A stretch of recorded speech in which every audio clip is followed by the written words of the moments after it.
Story 1. There are towns that die loudly. Factories close. Schools shutter. Families leave in convoys, headlights stretching down highways like retreating armies. Newspapers write headlines. Governments issue statements.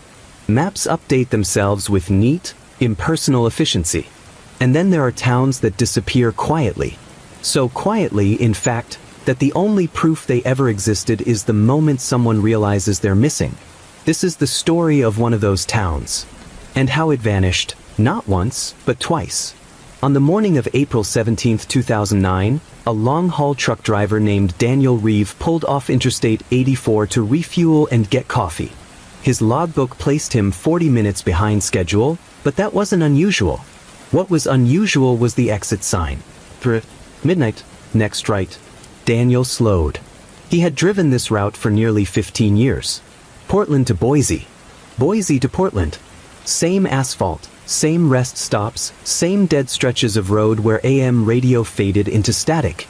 There had never been an exit for a town called Midnight. He checked his GPS. Nothing. No town marker. No listing. Just a thin gray line of road continuing forward as if the sign had never existed. Daniel assumed it was old, left over from some defunct settlement, the kind that dotted rural America like scars from abandoned plans. He took the exit anyway. Curiosity, he would later tell police, was cheaper than caffeine. The ramp curved sharply downward. Too sharply. The forest thickened, trees leaning inward as though the road itself had been carved reluctantly from the land. Daniel noticed his radio lose signal entirely, not static, but silence, as if the frequency had been severed. At the bottom of the ramp, the road leveled out. And there it was. Midnight. A town of approximately 500 buildings. Fully intact. Lights on. Cars parked. No people visible. Daniel drove 3 blocks before stopping. The storefronts looked normal at a glance. Grocery, diner, hardware store. But the details didn't line up. The grocery windows displayed prices in chalk that had partially smudged, like someone had brushed past them days earlier. The diner menu advertised a Friday fish fry. It was Tuesday. Daniel stepped out of his truck. The air was warm, so not a single sound of wind, insects, or traffic. His boots echoed too loudly against the pavement. He called out. No answer. That was when he noticed the clocks. Every building had one visible from the street, and every single one read 11:58 p.m. Daniel would later say this was the moment he felt afraid, not panic, not dread, but a clean, surgical certainty that something fundamental was wrong. He returned to his truck. The engine wouldn't turn over. Daniel Reeve was reported missing later that day when his rig failed to check in at a way station 60 miles east. Highway patrol assumed fatigue. Possibly a medical emergency. No search was launched near the Midnight exit, because, officially, it didn't exist. 2 days later, a state transportation worker named Ellen Price filed a maintenance request after noticing an error in the digital signage system along I-84. An exit marker had appeared overnight. Midnight, next right. The sign had no installation record, no work order, no GPS coordinates. When Ellen attempted to pull the sign's location from the system, the entry returned a blank field, as if the software recognized the object, but not the space it occupied. She flagged it for removal. The work crew never found it. This is where the story becomes complicated, because Midnight didn't just exist on the road. It existed in records. County tax logs from the early 1980s list property payments under the jurisdiction of Midnight Township. School district archives include standardized test results from Midnight Elementary, dated as late as 1996. Hospital records from a regional medical center document patient transfers from Midnight, patients whose home addresses, when entered today, autocorrect to the nearest neighboring town. And then there are the death certificates. 27 of them. All issued between 1997 and 2001. All listing Midnight, state unknown as place of death. That anomaly alone should have triggered an investigation. It didn't, because Midnight had already vanished once before. In 2002, a junior cartographer named Luis Moreno was assigned to assist with a statewide GIS update, part of a post-9/11 infrastructure modernization project. His job was simple: reconcile physical survey data with digital mapping overlays. Luis flagged midnight during his first week. The town appeared on older satellite composites but failed to resolve in newer passes. It wasn't obscured. It wasn't blurred. It was simply absent. When Luis cross-referenced municipal incorporation records, midnight showed as voluntarily dissolved in 1998. No paperwork. No vote. No public notice. Just a single-line entry stamped closed. Luis emailed his supervisor. The response came back 6 minutes later. Remove the anomaly. Midnight is a legacy artifact. Luis complied. Within 24 hours, midnight was gone from all state-accessible maps. Within 48 hours, the physical signage disappeared. Within a week, anyone who tried to search the town by name found nothing but forum posts asking if it had ever been real. And yet, 7 years later, Daniel Reeve drove into it. The official explanation, when questioned after Daniel's disappearance, was mundane. A software glitch. An outdated sign. A fatigued driver. But then the phone calls began. Not to police. To residents of towns surrounding where midnight should have been. Voicemails left at exactly 11:58 p.m. No voices. Just ambient sound. Footsteps. A bell. A distant Pennsylvania system announcing something unintelligible. And always, always, a faint hum beneath it all, like a line that never fully disconnected. By the time investigators realized the calls were geographically clustering around a place that didn't exist, midnight had already begun to do something far stranger than reappear. It had begun to remember itself. And the people who answered those calls would soon learn a truth that records, maps, and systems are designed to hide. Some places don't vanish because they fail. They vanish because someone decides they're finished. And sometimes, they disagree. When towns disappear, the first thing to go isn't the buildings. It's the names. Not the ones printed on welcome signs or etched into courthouse seals, but the names that appear quietly, bureaucratically at the bottom of forms. Residents, employees, children, people who, on paper, were never supposed to be there. The earliest official list of midnight's residents came from a place no one thought to look: a federal agricultural subsidy ledger dated 1986. The document cataloged crop insurance payouts to rural townships affected by an early frost. One line item stood out: Midnight Township, 143 claimants. No zip code. No county identifier. Just the name. When investigators later attempted to cross-reference those claimants, they found something unsettling. Every name existed elsewhere in public records, but never in connection with midnight. Addresses had been reassigned. Employment histories rerouted. Birthplaces amended to nearby towns. It was as if midnight's residents had been gently redistributed across reality, like cards shuffled into other decks. Except for a few. The ones left off the reports. In 1994, a state-funded public health survey attempted to measure childhood asthma rates in rural communities. Midnight Elementary was listed as a participant school. Out of 117 enrolled students, only 92 completed the survey.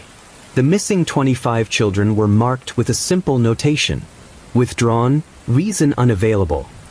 No follow-up. No transfer records. No homeroom teacher notes. Their names appeared once, and then never again.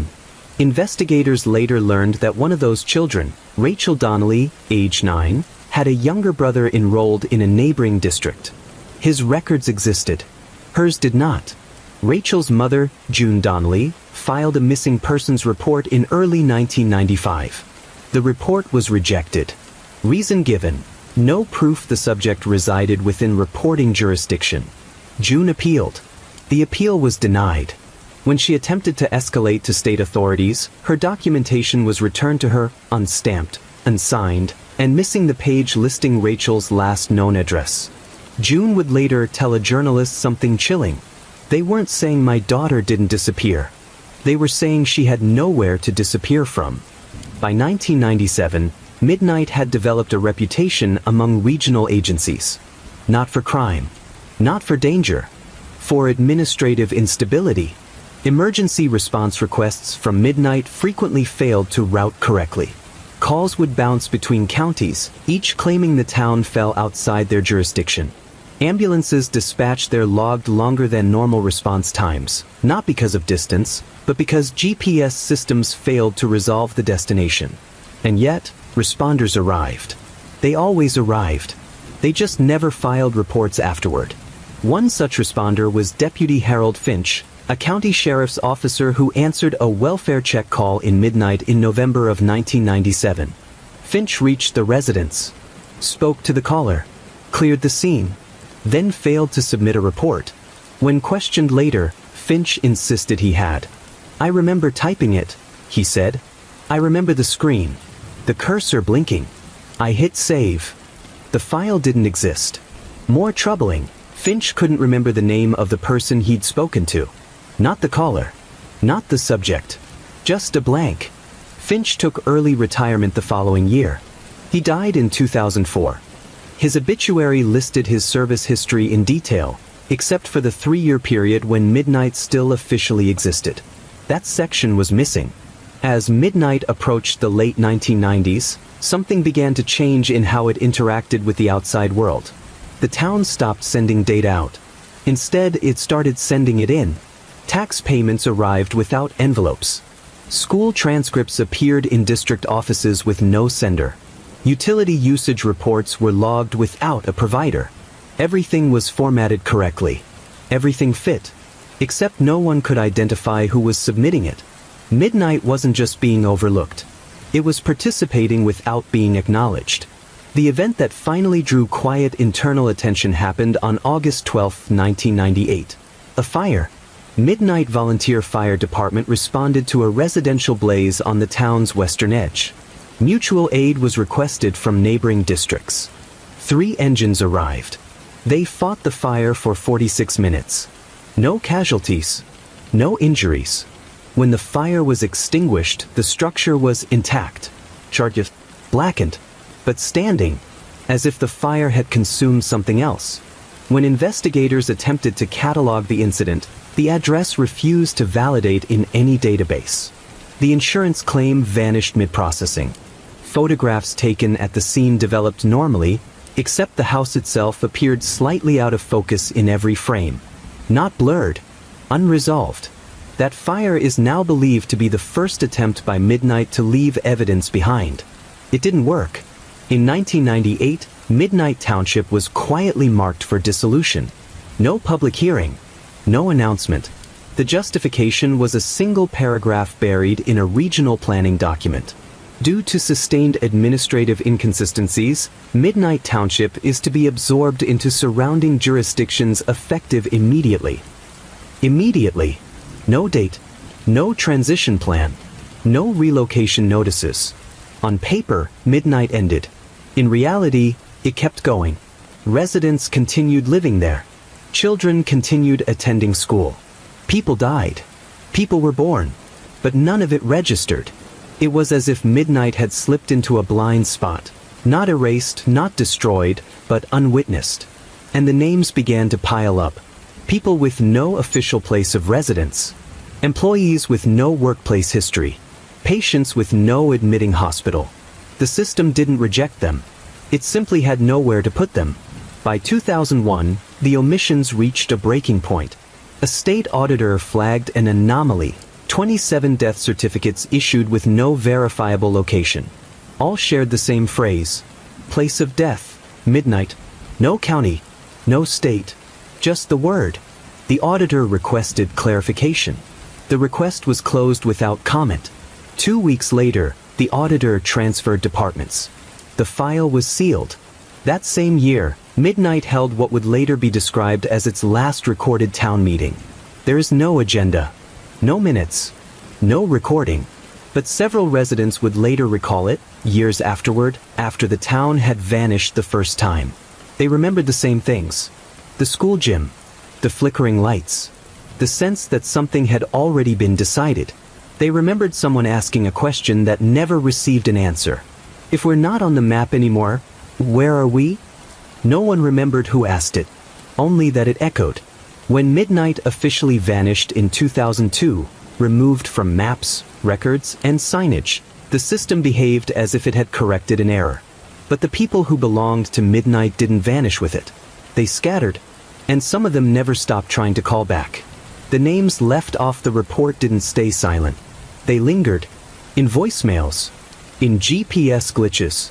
In children who insisted they used to live somewhere their parents swore had never existed. Midnight didn't disappear because no one lived there. It disappeared because no one recognized them anymore. And that distinction would soon prove catastrophic. Because when a place is erased without consent, it doesn't forget. Emergency systems are designed around a single assumption, that every call comes from somewhere. On the night that assumption failed, midnight began to return. At 11:58 p.m. on October 3, 2009, the regional 911 dispatch center logged an incoming call that immediately triggered an error. The system recognized the signal. The number authenticated. The line opened. But the location field populated with a phrase no dispatcher had ever seen before. Origin: unresolved. The call rang through anyway. Dispatcher Allison Creel, a 10-year veteran, answered on the first tone. 911, what's your emergency? She heard breathing. Slow.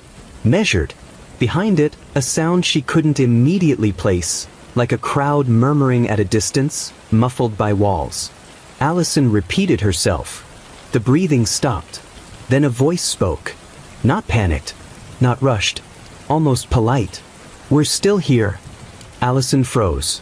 Ma'am or sir, she said, keeping her voice neutral, I need your location. The pause. But that's what we're calling about. The line went dead. Allison logged the call as a dropped connection and flagged it for supervisor review due to the system anomaly. She expected IT to handle it. They didn't. Because 4 minutes later, another call came in. Same timestamp. Same unresolved origin. Different dispatcher. Same message. We're still here.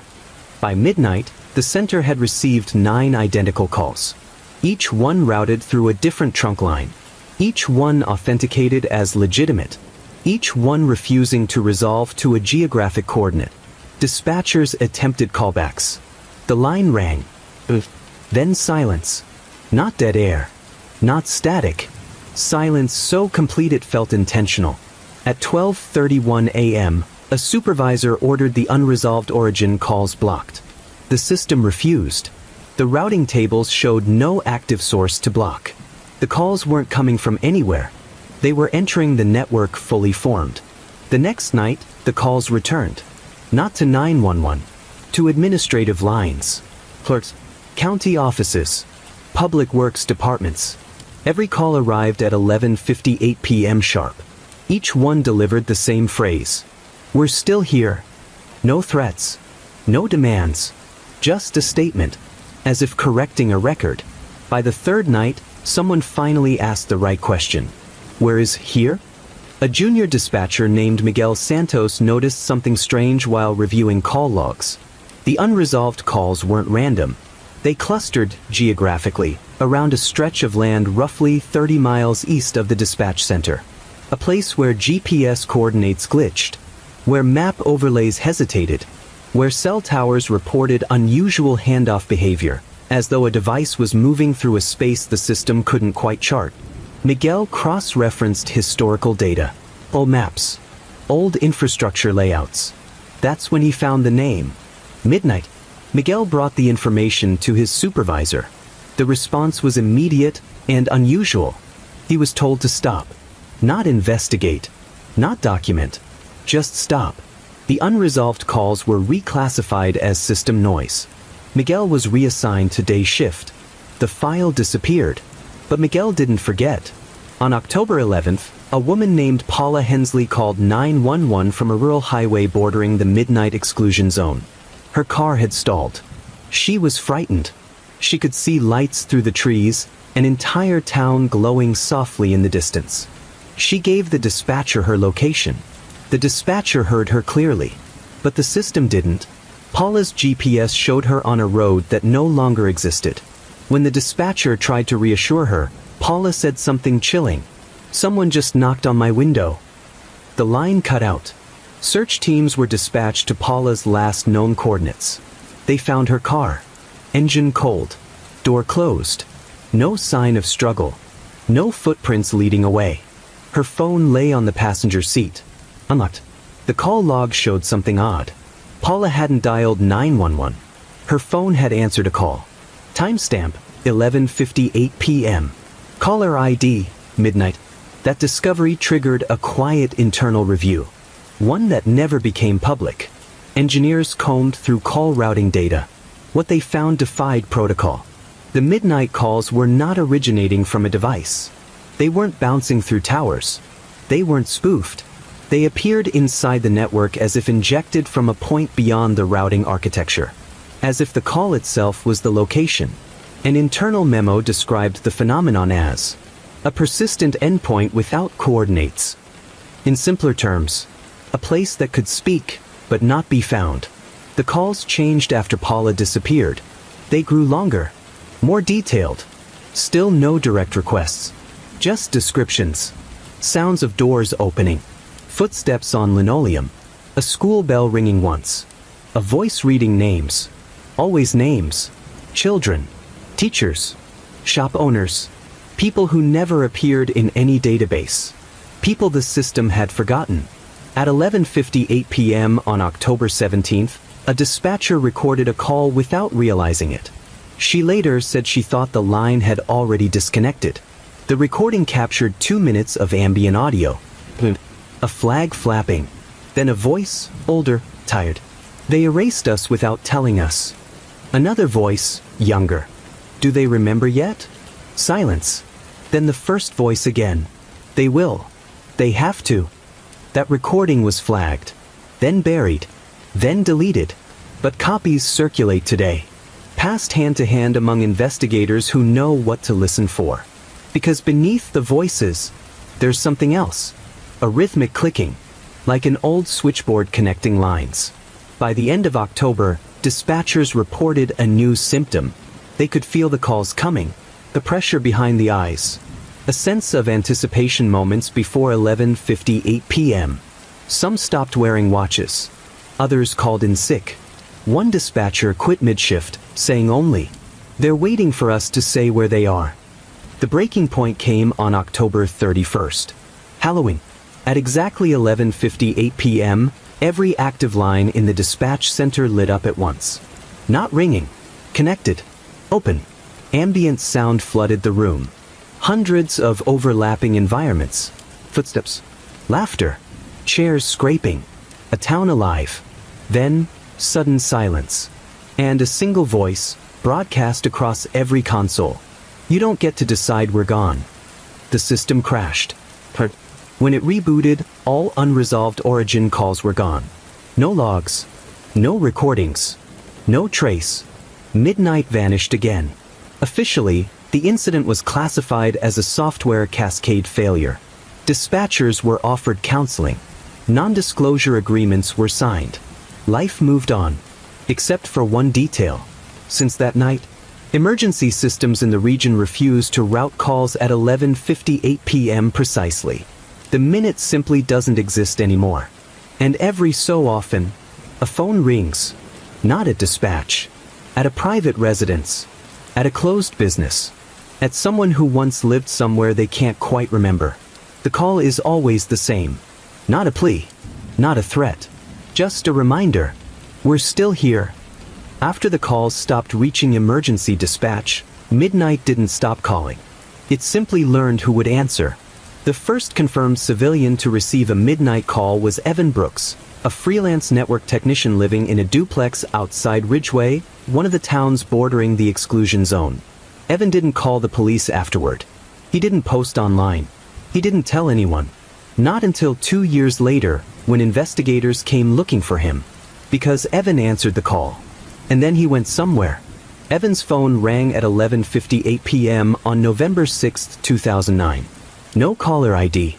No vibration beforehand. Just a clean ring, like a landline. When Evan answered, he expected silence. Instead, he heard a familiar sound. A dial tone. Not modern. Analog. Then a voice. "You used to work on networks?" it said. Evan froze. The voice wasn't threatening. It wasn't pleading. It was factual. How do you know that? Evan asked. The pause. But you helped disconnect us. Evan's stomach dropped. 8 years earlier, Evan had worked a short-term contract assisting with a rural infrastructure update. He remembered an odd assignment, removing legacy phone routing for a town that didn't appear in his system. He'd never thought about it again. I just followed the work order, he said. We know, the voice replied. Silence. But we need someone who remembers how lines used to work. The call ended. Evan didn't sleep that night. 3 nights later, Evan drove east.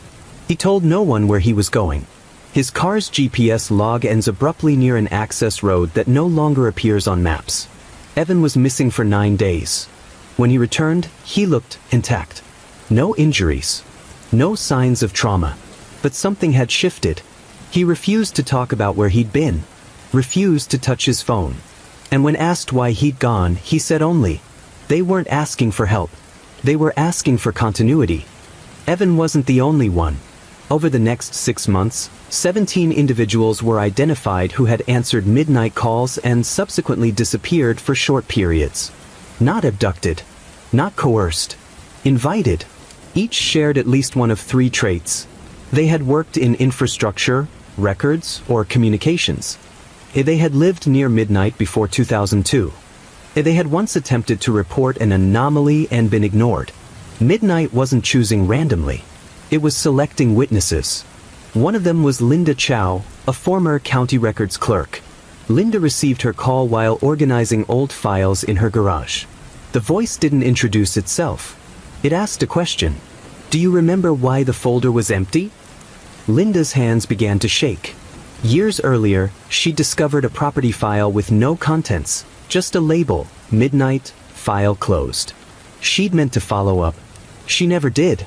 Yes, Linda whispered. I remember. Then come see what it was supposed to hold. Linda drove out the same night. She returned 2 days later with a stack of documents she refused to hand over. Instead, she scanned them, uploaded them, sent them anonymously to multiple journalists. Most ignored them. One didn't. That journalist, Marcus Feld, would later vanish while investigating midnight. But not before publishing a single article. The headline read, "The town that never consented to disappear." The article lasted 12 minutes online before being removed. No explanation. No archive. Except for screenshots. And memory. Those who answered midnight didn't describe horror. They described normalcy. A functioning town. Lights. People. Schools holding class. Stores open. A place aware of what had been done to it. Place angry, but controlled. Evan eventually spoke, off the record. They know they're not supposed to exist, he said. They just don't agree. He described midnight as it appeared to him. Buildings slightly out of time. Technology stalled around the late 1990s. Phones that rang even when unplugged. Clocks permanently stuck at 11:58 p.m. They said that was the last minute they were acknowledged, Evan said. Midnight didn't want revenge. It wanted recognition. And when it couldn't get it through systems, it went through people. Some answered willingly. Others didn't realize what they'd done until it was too late. Paul Renner, a zoning consultant, answered a midnight call thinking it was a prank. 2 days later, he submitted a permit application for a development project. The location field autofilled. Paul swore he hadn't typed it. The application couldn't be deleted. When the permit was denied, Paul received a call. You tried to overwrite us, the voice said. We're not finished. Paul resigned. He never explained why. The disappearances stopped in mid-2010. Not because midnight stopped calling, but because fewer people answered. The calls grew subtler. They arrived during moments of nostalgia, while flipping through old photos, while sorting belongings of the dead, while driving roads that felt longer than they should. Midnight learned when to speak. There is one recorded instance where someone refused. Sarah Klein, a social worker, received a call at 11:58 p.m. She recognized the voice. It sounded like her mother. Her mother had died years earlier. Sarah hung up. The next morning, Every photo of her childhood home was gone from her apartment. Not damaged, not stolen, simply absent. Sarah moved away shortly after. She said the call felt like a choice. By 2011, Midnight had gathered what it needed. Witnesses, remembers, people who could testify, not in court, but in conversation, in story, in acknowledgement. Midnight was no longer screaming into the void. It was being spoken about. And that changed everything. Because systems can ignore data. They can suppress records. They can erase towns. But they cannot erase testimony once it spreads. Midnight had crossed a threshold. It was no longer just calling. It was being answered. And somewhere inside the silence that followed, something larger began to take notice. Something that controlled closures. Something that didn't like being reminded it wasn't the only one that decided when a place was finished. Every disappearance has an origin point. Not a crime scene, but a decision. In Midnight's case, that decision was made by a committee that, officially, never met. When journalists and investigators began tracing how Midnight was erased the first time, they expected to find negligence, bureaucratic decay, paperwork lost to time. What they found instead was something far more disturbing. The process. Careful, deliberate, invisible. The earliest reference to the committee appeared in a regional planning memorandum dated March 14, 1998. The document discussed non-viable municipal entities and strategies for administrative consolidation. Buried on page 47 was a footnote. See recommendations per committee for spatial continuity. No roster, no charter, no meeting minutes, just a name.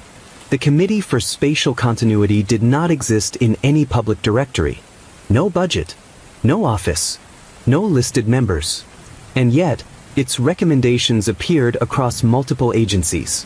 Zoning, transportation, emergency services, records management, always as quiet annotations, never as orders. Investigators later realized the committee functioned differently from conventional bodies. It didn't convene. It corrected. In 1997, Midnight began triggering internal alerts across multiple systems. Not because of crime. Not because of disaster. But because it refused to stabilize. Boundaries wouldn't lock. Jurisdictions overlapped. Databases disagreed about where Midnight belonged. The town wasn't failing. It was ambiguous. And ambiguity is poison to systems designed for certainty. A former state GIS analyst, speaking anonymously, explained it this way. Midnight didn't violate any rules. It just didn't fit cleanly anymore. And that's worse. When entities don't fit, systems don't adapt. They simplify. The committee's purpose, according to internal language that surfaced years later, was to resolve spatial contradictions. In plain terms, to eliminate places that caused too many errors. Midnight wasn't chosen because it was dangerous. It was chosen because it was inconvenient. Records show a cascade of corrections beginning in mid-1998. Postal routes were reclassified. Emergency jurisdictions were reassigned. School districts were merged. Infrastructure maintenance was deferred. None of these actions required public notice. They were considered technical adjustments. Each one made Midnight slightly harder to reach. Slightly less legible. Slightly less real. By early 1999, Midnight's data footprint had degraded enough that automated systems began flagging it as a legacy artifact. Once that happened, deletion protocols applied. No vote. No appeal. Just removal. The committee didn't erase Midnight in one motion. It starved it of acknowledgement. And when the town tried to assert itself, through tax filings, service requests, emergency calls, the system interpreted those signals as noise. One internal email, never meant for release, summarized the philosophy. We don't destroy towns. We reduce their footprint until they no longer require maintenance. The most chilling discovery came from a retired policy architect named Gerald Hume. Hume had worked on spatial continuity models in the 1990s. When shown documents referencing the committee, he went quiet. Then he said, "That wasn't supposed to be used on populated areas." Hume explained that the framework had been designed for non-inhabited anomalies, unclaimed land parcels, disputed boundaries, ghost infrastructure left behind after failed developments. Midnight wasn't empty, but by the time the process finished, the system treated it as if it were. So who authorized the use? No one. That was the point. The committee didn't issue orders. It issued recommendations. And recommendations, when acted upon independently by multiple agencies, leave no single point of responsibility. By the time Midnight was officially marked closed in 1998, no one person had erased it. Everyone had helped a little, and that made it impossible to blame anyone at all. Former clerk Linda Chow, one of the people who later answered Midnight's call, put it this way: there was no villain, just 1,000 small permissions. Investigators attempted to reconstruct the committee's membership. They couldn't, because membership rotated implicitly. Anyone who corrected a spatial inconsistency became, briefly, part of it. A planner, an engineer, a clerk clicking approve. The committee wasn't a room. It was a behavior. That realization reframed everything. Midnight wasn't erased by conspiracy. It was erased by consensus without awareness. And that's why Midnight's return was so dangerous. Because the system that removed it didn't know how to respond to dissent. When Midnight began calling back, routing itself into phone networks, appearing on roads, inserting itself into memory, the committee reacted instinctively. Not with force. With containment. In late 2009, new internal guidance circulated. Unlabeled. It instructed agencies to treat Midnight-related anomalies as non-actionable residual artifacts. Do not log. Do not escalate. Do not investigate. Silence as policy. But Midnight had learned something critical. The committee could erase places. It could not erase witnesses. And witnesses were multiplying. A final document surfaced years later. A draft memo. Never finalized. It contained a single line. If acknowledgement restores spatial legitimacy, we may need to reconsider closure criteria. That line terrified the system, because it suggested a truth no committee wanted to face. Places don't end when systems say so. They end when the people inside them agree. And Midnight never did. By the time the committee realized its mistake, Midnight was no longer just a location. It was a question, a challenge, a test of whether erasure without consent could truly be permanent. And that question would soon force the system to make a choice. One it could no longer delegate. The first time Midnight disappeared, it happened quietly. The second time, it resisted. By early 2010, something inside the system had shifted. Midnight was no longer a passive anomaly, no longer a town being erased without awareness. It had become interactive. It called. It invited. It corrected records on its own terms. And most dangerously of all, it remembered. The Committee for Spatial Continuity did not issue a new directive. It didn't need to. Systems began reacting automatically. When a place challenges its erasure, the response isn't investigation. It's containment. The earliest sign of the second disappearance came through navigation failures. Drivers reported roads looping back on themselves. GPS systems rerouted vehicles away from the Midnight exclusion zone even when the destination was manually entered. Paper maps, old ones, still showed the town. Digital ones began actively resisting it. If Midnight was typed into a navigation app, the app would crash. If coordinates were entered directly, the route would generate, then dissolve mid-drive. Engineers later described the behavior as defensive correction. The map wasn't broken. It was refusing. At the same time, cell coverage near Midnight degraded sharply. Calls dropped. Text messages queued indefinitely. Phones showed full signal bars with no throughput. But the Midnight calls? They went through. Perfectly. As if the town had been granted priority access to a system that no longer acknowledged it. By March, federal agencies took notice. Not publicly. Quietly. Midnight was reclassified, not as a town, but as a persistent spatial anomaly, PSA. This classification carried no legal authority, but it triggered internal protocols. Observe. Isolate. Suppress. One such protocol involved signal dampening. Portable towers were installed around the exclusion zone under the guise of infrastructure upgrades. Their purpose was simple: drown out midnight's ability to inject itself into communication networks. It didn't work. The calls adapted. They moved off traditional frequencies. VoIP lines, analog fallbacks, even inactive landlines. Midnight didn't need a path. It was the path. Then came the disappearances. Not of people, of access. One by one, the roads leading toward midnight stopped connecting. They didn't collapse. They didn't barricade. They just failed to finish. A two-lane highway narrowed into gravel. The gravel thinned into dirt. The dirt ended at an unbroken tree line. Construction crews sent to investigate found nothing wrong. "There's no break," one foreman said. "It's like the road just decided not to continue." At the same time, midnight began losing visitors. Those who had previously answered calls and entered the town found it harder to return. Evan Brooks attempted to go back in April. He drove for 6 hours. He never found the exit. "It's not gone," he said later. "It's just farther away." Inside midnight, according to the few witnesses who still had access, something changed. The town knew what was happening. It could feel itself being constrained. Time began behaving strangely. Clocks that had been frozen at 11:58 p.m. started ticking again, but only forward. Never reaching midnight, never passing it, just approaching. Forever. Midnight's residents began holding meetings. Not town halls. Vigils. They understood something the system didn't. This wasn't a second erasure.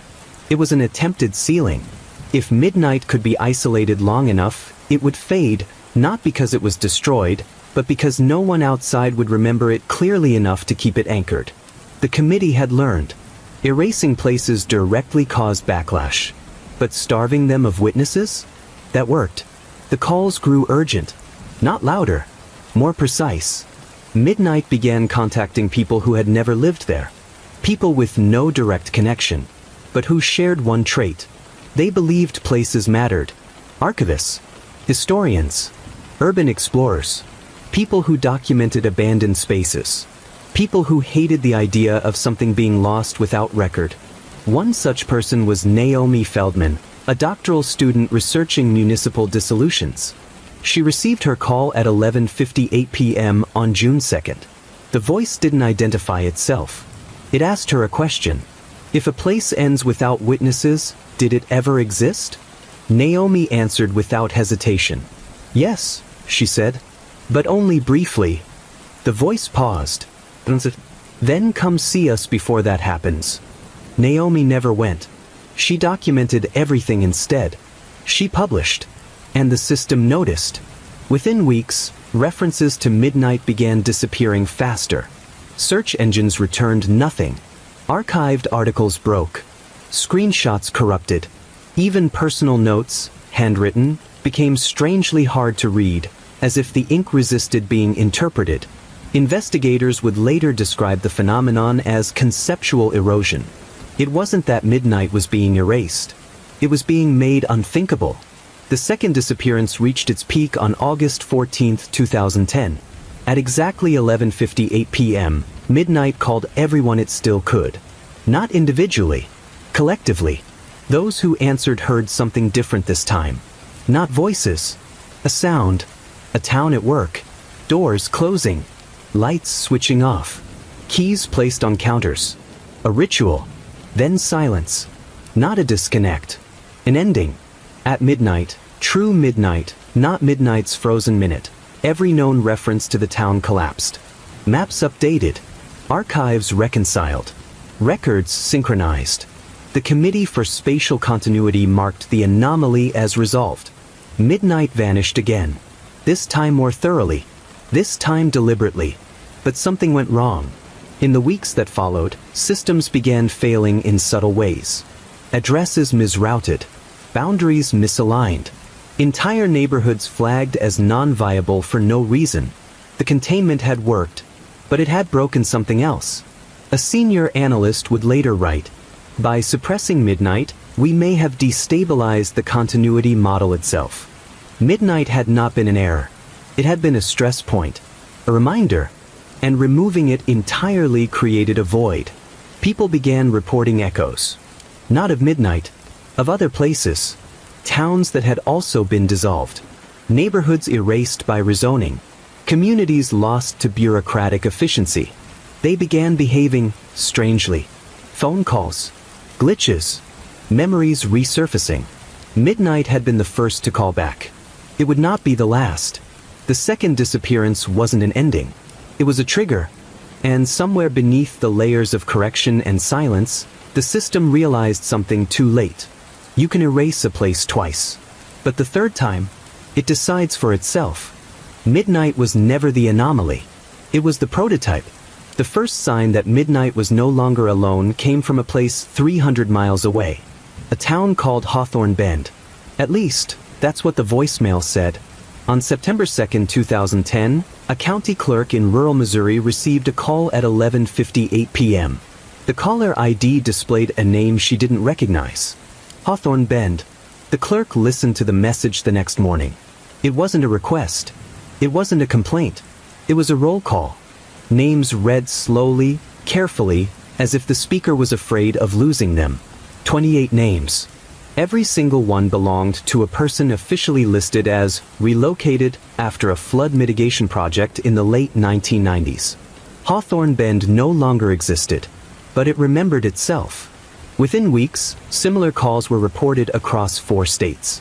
Each originated from a place that had been administratively dissolved. Not destroyed by disaster.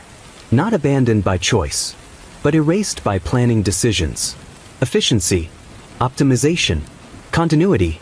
These weren't ghost towns in the traditional sense. They had histories. Schools. Generations. And like midnight, they had been closed without consent. The system reacted quickly. Faster than it had with midnight. Calls were classified as cross-anomaly contamination. Engineers scrambled to isolate the signal patterns. But something had changed. The calls weren't synchronized anymore. They didn't all arrive at 11:58. Some came at 2:17 a.m., others at dawn, others during lunch hours. The pattern wasn't time. It was recognition. People who had heard of midnight were more likely to receive calls. People who believed the story. People who remembered places that weren't there anymore. The calls weren't spreading randomly. They were spreading through awareness. A former systems architect described the panic inside agencies like this. Midnight taught the others how to speak. And once that happened, the silent strategy stopped working. Hawthorne Bend was followed by Lake Ardent, a reservoir town quietly flooded and forgotten. Then Ridgefall, erased during a zoning overhaul. Then Pine Hollow, a mining town officially closed after its operator filed bankruptcy, despite hundreds of residents remaining. Each town began calling. Each call sounded different.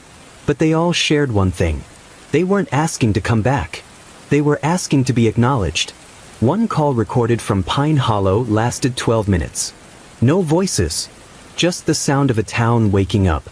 Coffee brewing. A screen door creaking. Wind through trees that no longer existed on any map. At the end of the recording, a single sentence. We know how this ends. We just don't accept that you decided it. The Committee for Spatial Continuity reconvened. Not officially, but behaviorally. Systems tightened. Archives locked. Mentions scrubbed faster. But the calls continued. Because now, they weren't coming from one place. They were coming from many. The true threat wasn't volume. It was precedent. If one erased town could speak, it was an anomaly. If dozens could, it was a pattern. And patterns force accountability. By October, internal documents began using a new phrase. Spatial uprising. That phrase never appeared in public. But it guided policy. The committee's solution was bold. And final. Instead of suppressing individual towns, they would suppress the concept. Search algorithms were adjusted. Historical dissolutions were reframed as organic transitions. Language shifted. Towns became zones. Residents became populations. Erasure became reclassification. If people couldn't name what was happening, they couldn't recognize it. But Midnight and the others had already adapted. They stopped using names. Calls no longer identified towns. They identified functions. We were where you learned to ride a bike. We were the place your grandmother worked. We were the road you drove when you didn't want to go home. They didn't say who they were. They let people remember. And memory proved harder to erase than data. One of the most chilling recordings came from an unknown location. No town name. No identifiers. Just a single voice speaking calmly. We watched Midnight. Learned. We will not wait to be finished. That recording circulated briefly. Then vanished. But not before it changed how the system saw the problem. Because the calls weren't coming from closed towns anymore. They were coming from places in the process of being erased. Communities flagged for redevelopment. Neighborhoods marked non-viable. Areas scheduled for absorption. They were calling before the end. A planner in Arizona received a call the night before a rezoning vote. A teacher in Ohio received 1 day before her school district merged. A construction inspector heard ambient audio from a block scheduled for demolition the following week. The future was calling back. The system couldn't keep up. Suppressing one place at a time no longer worked. This wasn't Midnight's rebellion anymore. It was a movement. And inside that movement was a terrifying implication. If places could anticipate erasure, if they could speak before consent was stripped away, then the committee's power ended. Because you can't quietly erase something that's already telling its story. An internal strategy document summarized the crisis bluntly. The issue is no longer containment. It is legitimacy. Midnight had forced the system to confront an impossible truth. Places were not passive. They were participatory. They remembered.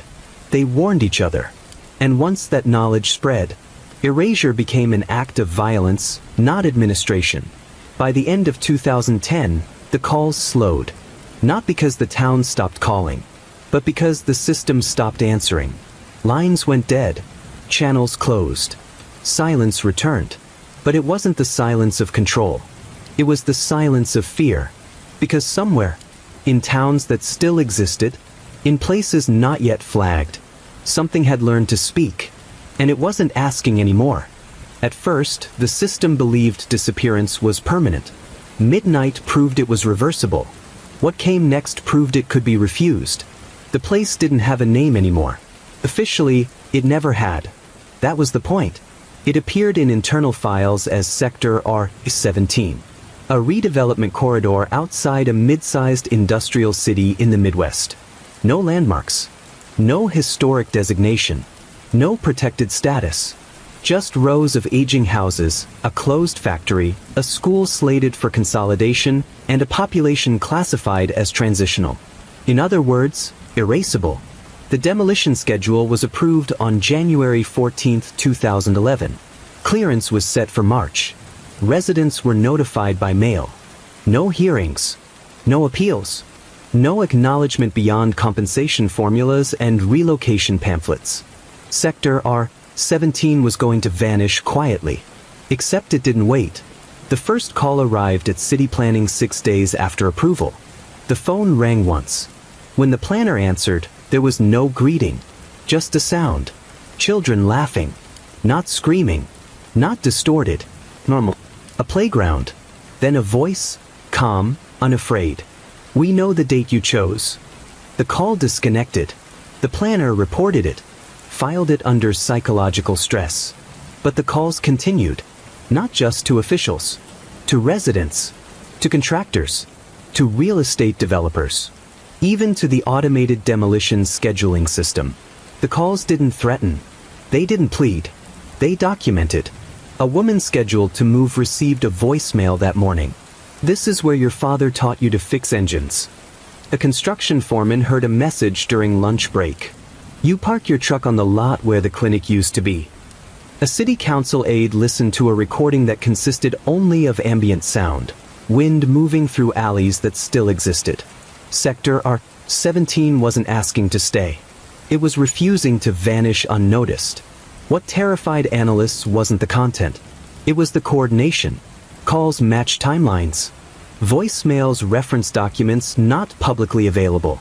Recordings included sounds captured from angles no microphone should have accessed. The place wasn't guessing. It was watching. By February, the calls escalated. They began referencing future events. A developer received a call that ended with, "The crane will fail on the third lift." 3 days later, a mechanical malfunction halted work, exactly on the third lift. No injuries. No explanation. A city official dismissed the coincidence publicly. Privately, he unplugged his office phone. His personal cell rang anyway. Internal reports labeled Sector R-17 as non-compliant. That term was never used for geography before. Only people. The committee convened. This time, no debate. No hesitation. The decision was unanimous. Sector R-17 would be forced into silence. They didn't send police. They didn't accelerate demolition. They targeted the infrastructure of memory. Utility records were wiped. Historical photos reclassified. Local news archives edited. Digital maps blurred. Street names removed. If the place couldn't be remembered, it couldn't speak. For a moment, it worked. The calls stopped. Planners relaxed. Demolition resumed. The system exhaled. Then the phones rang again. Everywhere. At once. Not with voices. With absence. Emergency lines went dead. Internal communications collapsed. Cellular networks rerouted themselves away from the city center. Phones displayed calls from NO location. Answering them produced nothing, but afterward, the recipient could no longer recall certain things. Not memories. Those. Addresses. Routes. People forgot how to leave Sector R-17. GPS failed. Road signs contradicted each other. Maps looped. People driving through found themselves circling blocks that shouldn't connect. The place wasn't disappearing. It was closing in. Residents noticed first. They described it as the neighborhood tightening. Buildings felt closer. Distances shrank. Sounds carried differently. You could hear conversations from 2 streets away. Not clearly, but intimately. The place was concentrating itself. As if to say, if you erase our edges, we will become a center. An urban geographer described it later. Sector R-17 collapsed inward. It became dense with itself. Demolition crews refused to enter. Equipment malfunctioned. Survey data corrupted. Every attempt to define boundaries failed. The place no longer respected lines. Then came the message. Not a call. A broadcast. At 3:33 a.m., every active device within city limits lit up. No ringtone. No alert. Just a recording. A composite.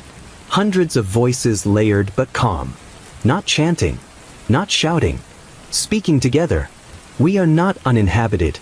We are not obsolete. We are not waiting to be finished. If you will not acknowledge us, then we will not conclude. The broadcast ended. So did the demolition schedule. Officially, it was postponed due to logistical issues. Unofficially, no one knew how to end a place that refused to accept the ending. Sector R-17 still exists. But not on maps. Not in plans. Not in language. People know where it is, but can't explain how. Delivery drivers avoid it instinctively. Urban explorers report entering and losing hours. Phones behave strangely inside.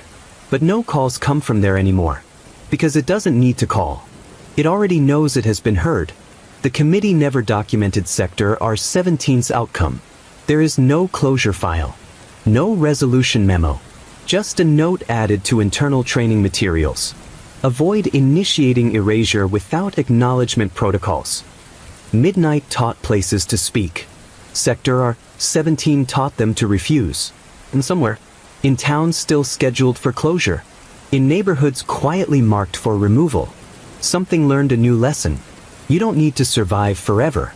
You just need to make erasure impossible to finish. Narrator, quiet, final.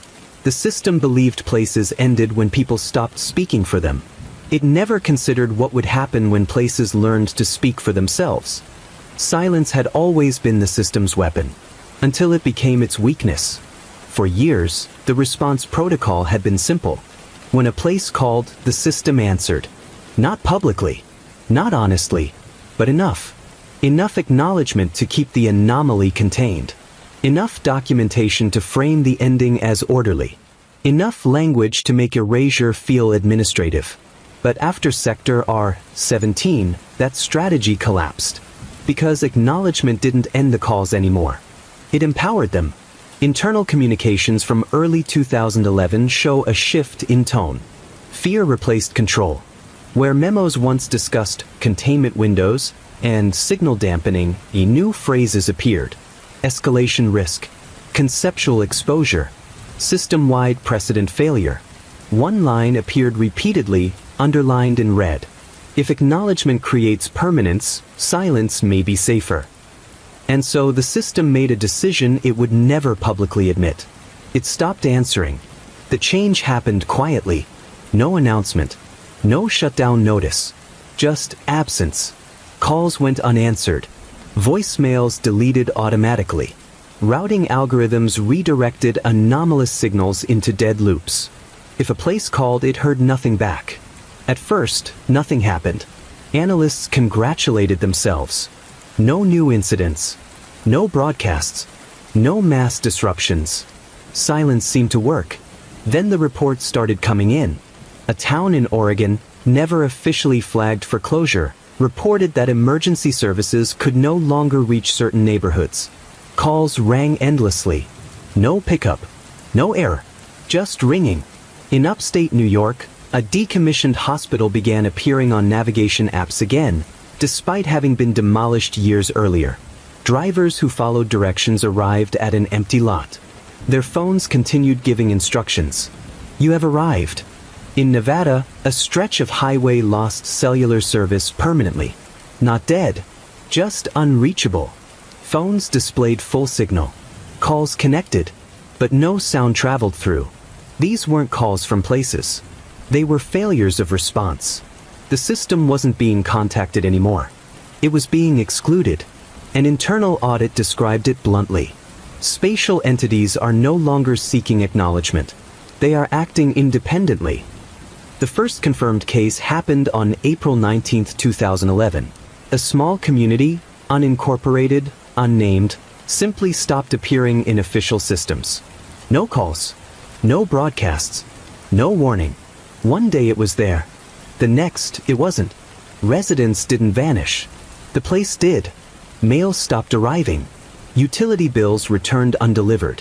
Databases flagged addresses as invalid. But people still lived there. They could leave. They could return. But no external system could find them. When investigators attempted to document the anomaly, they discovered something chilling. The community had stopped calling long before it disappeared, because it had learned silence too. A former analyst explained it years later. The system taught places that acknowledgement was a transaction. When we stopped paying attention, they stopped negotiating. By mid-2011, entire regions began behaving unpredictably. Not violently, not dramatically, just autonomously. Maps disagreed with each other. Different platforms showed different boundaries. Satellite imagery lagged behind reality. Urban planning tools produced conflicting outputs. The system no longer had a single version of space. The calls never returned, but something worse replaced them. Unreported endings. Neighborhoods redeveloped without record. Roads rerouted themselves. Public spaces closed without paperwork. Places didn't ask. They didn't announce. They simply concluded on their own terms. The committee met one final time. No minutes were taken. No decisions recorded. Only one question dominated the room. What happens when the system is no longer the authority on endings? No one answered, because the answer was already happening. A classified report summarized the situation. Silence has decentralized control. The system no longer determines when a place ends. It only discovers it afterward. By late 2011, the phrase "midnight event" was removed from training materials. Not because it was resolved, but because it was obsolete. Midnight hadn't been the beginning. It had been the warning. The last documented call from a place occurred on June 3, 2011. It lasted 8 seconds. No sound, just a timestamp. After that, nothing. People assumed the phenomenon was over, that the danger had passed. But investigators noticed something unsettling. Calls from people began failing instead. Emergency lines went unanswered. Hotlines disconnected. Support systems stalled. The system had trained itself to ignore voices. And now it couldn't tell the difference. A dispatcher described the moment it became clear. The phone rang. I answered. No one was there. But afterward, I felt like something had tried to reach us and given up. Silence had spread upward. From places, to systems, to people. The system had stopped calling back. No, it didn't know how to listen. Later, quiet, Thomas. When the calls began, the system believed it was being challenged. When it stopped answering, it believed it had won. It didn't realize it had taught the world the most dangerous lesson of all. That you don't need permission to end. The system believed silence meant control. It never asked who silence belonged to. For nearly 6 months after the calls stopped, the world appeared stable. Maps stopped glitching. Networks normalized. Reports slowed to a trickle. The committees disbanded quietly. Budgets were redirected. Language softened. The phenomenon was reclassified as a resolved anomaly, a footnote. But stability was an illusion created by distance, not resolution. In places where no one was listening anymore, something else was happening. Places were learning when to speak, and more importantly, when not to. The final place did not call immediately. It waited. It waited through a winter where snow fell on roads no longer marked. It waited through spring as zoning notices went unanswered. It waited through summer while relocation funds expired and used. It waited until the system had fully convinced itself the world was quiet again. Only then did it speak. The place had a name once. It had had many. But by the time it called, it didn't use any of them. The first signal came through an obsolete landline exchange in northern Appalachia. An exchange scheduled for decommission decades earlier but kept alive by inertia and lack of funding. A forgotten junction. Like the place itself. The call didn't ring. It connected. No alert. No vibration. No record. Just an open line. On the other end sat a woman named Evelyn Carter. 74 years old. Former emergency dispatcher. Retired. She kept the landline because she trusted it more than cell phones. Because it had never failed her. Until that night. At 2:41 a.m., Evelyn picked up the receiver because she felt she should. No ring. Just certainty. She didn't hear a voice at first. She heard space. Distance. Wind moving through something hollow. A town breathing. Footsteps on gravel. A screen door closing gently. The murmur of conversation behind walls. Not memories. Presence. Evelyn didn't speak. She knew better. Dispatchers learn quickly that silence can be an answer. After almost a minute, the sound shifted. The breathing slowed. And a voice, neither male nor female, spoke with careful precision. We waited until you were finished being told what this was. Evelyn's hand trembled slightly. Who is this? We are where the road ends twice. Evelyn's breath caught. She knew that place. Everyone did. Or had. It was a town that existed between jurisdictions. Not fully claimed by any county. Not fully abandoned. A place that never appeared correctly on maps because no one could agree who was responsible for it. A place with a history of being almost relocated. Almost erased. Almost remembered. The voice continued. We watched midnight. We listened to the others. We learned what happens when you wait to be acknowledged. Evelyn whispered, Why me? The pause. Because you answered when others stopped. Evelyn did what she'd always done. She listened. For nearly an hour, the place spoke. Not emotionally. Not angrily. But precisely. It recited timelines of infrastructure neglect. Names of children who walked 2 miles to a school bus stop that was never documented. The exact dates when utilities stopped returning service calls. The night the fire department arrived too late because dispatch couldn't find the address. It wasn't telling a story. It was submitting evidence. Evelyn recorded nothing. She didn't need to. This wasn't about proof. It was about presence. At the end, the voice asked one question. If we stop speaking now, will you still know we are here? Evelyn answered without hesitation. Yes. The line went quiet. Not dead. Complete. Evelyn reported the call the next morning. Not to authorities. To a journalist. Someone she trusted. The article took weeks to publish. Editors hesitated. Fact-checkers stalled. But eventually, it ran. Quietly. Without sensationalism. Just a transcript. And something unexpected happened. People recognized it. Readers wrote in. They didn't say this happened to me. I know this place. I've driven through it. I thought it was gone. The story spread slowly. Not virally. Deliberately. The system noticed too late. Attempts to suppress the article failed. Because it didn't name the place. It didn't accuse. It didn't speculate. It simply listened. Other calls followed. Not many. Not loud. Each to someone who knew how to listen without demanding resolution. Retired dispatchers. Librarians. Archivists. Local historians. People trained to hold information without rushing to end it. The places didn't ask for protection. They didn't ask for recognition.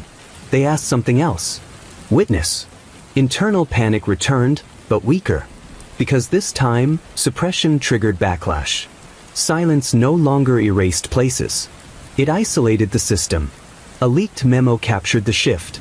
Containment is no longer feasible.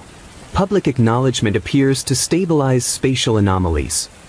For the first time, the system tried something new. It listened back. A public archive was created. Not a registry. Not a database. A listening space. No classifications. No status labels.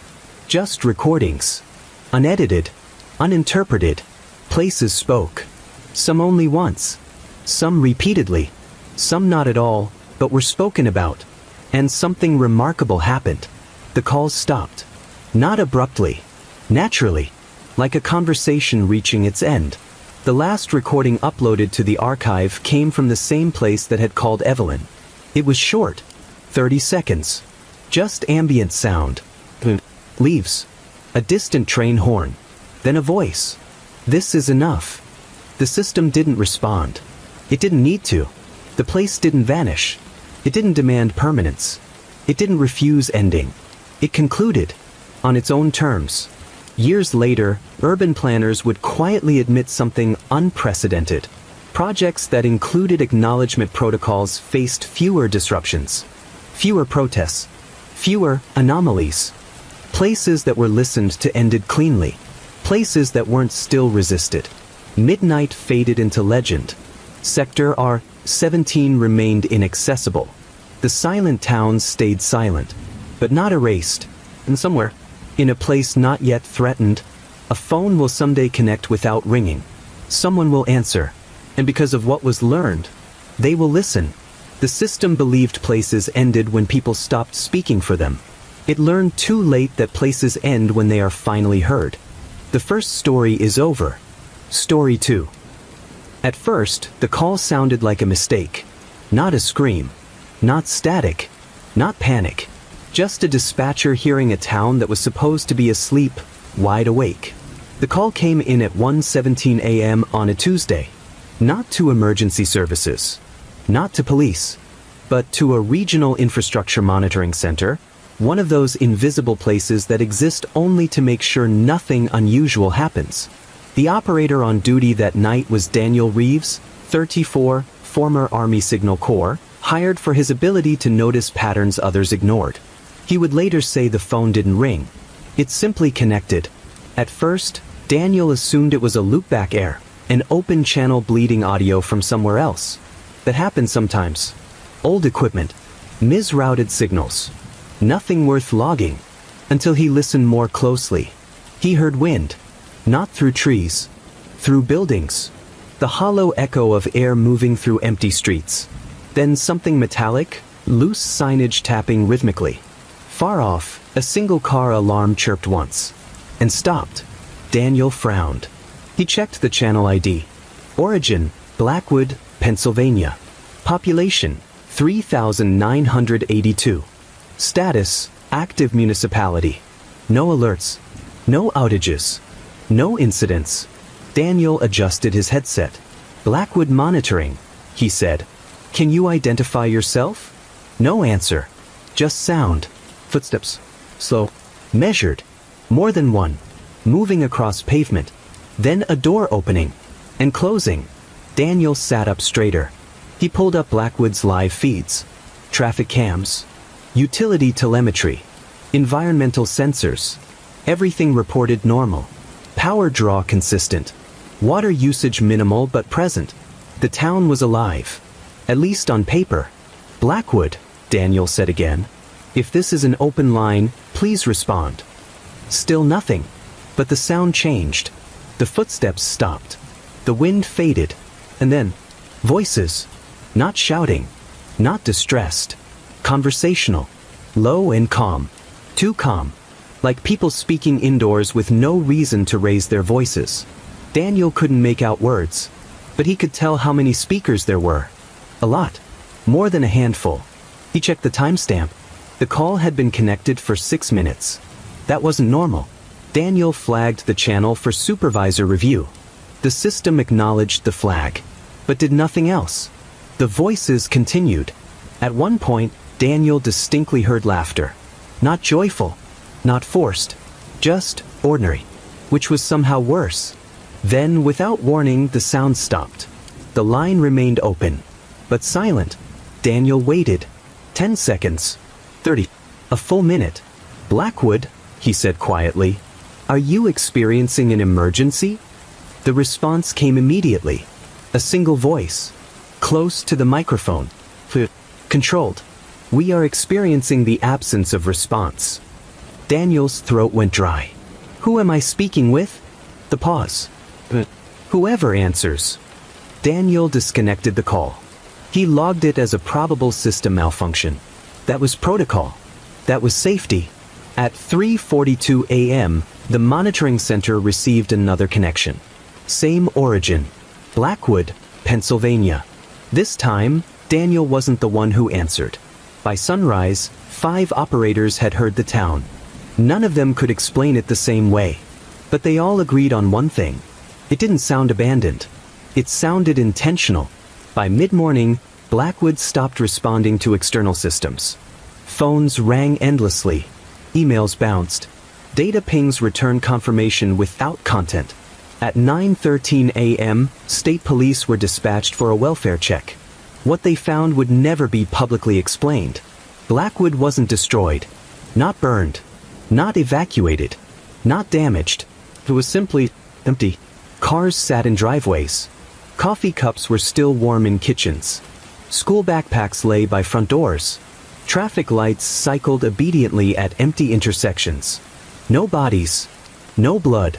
No signs of struggle. No explanation.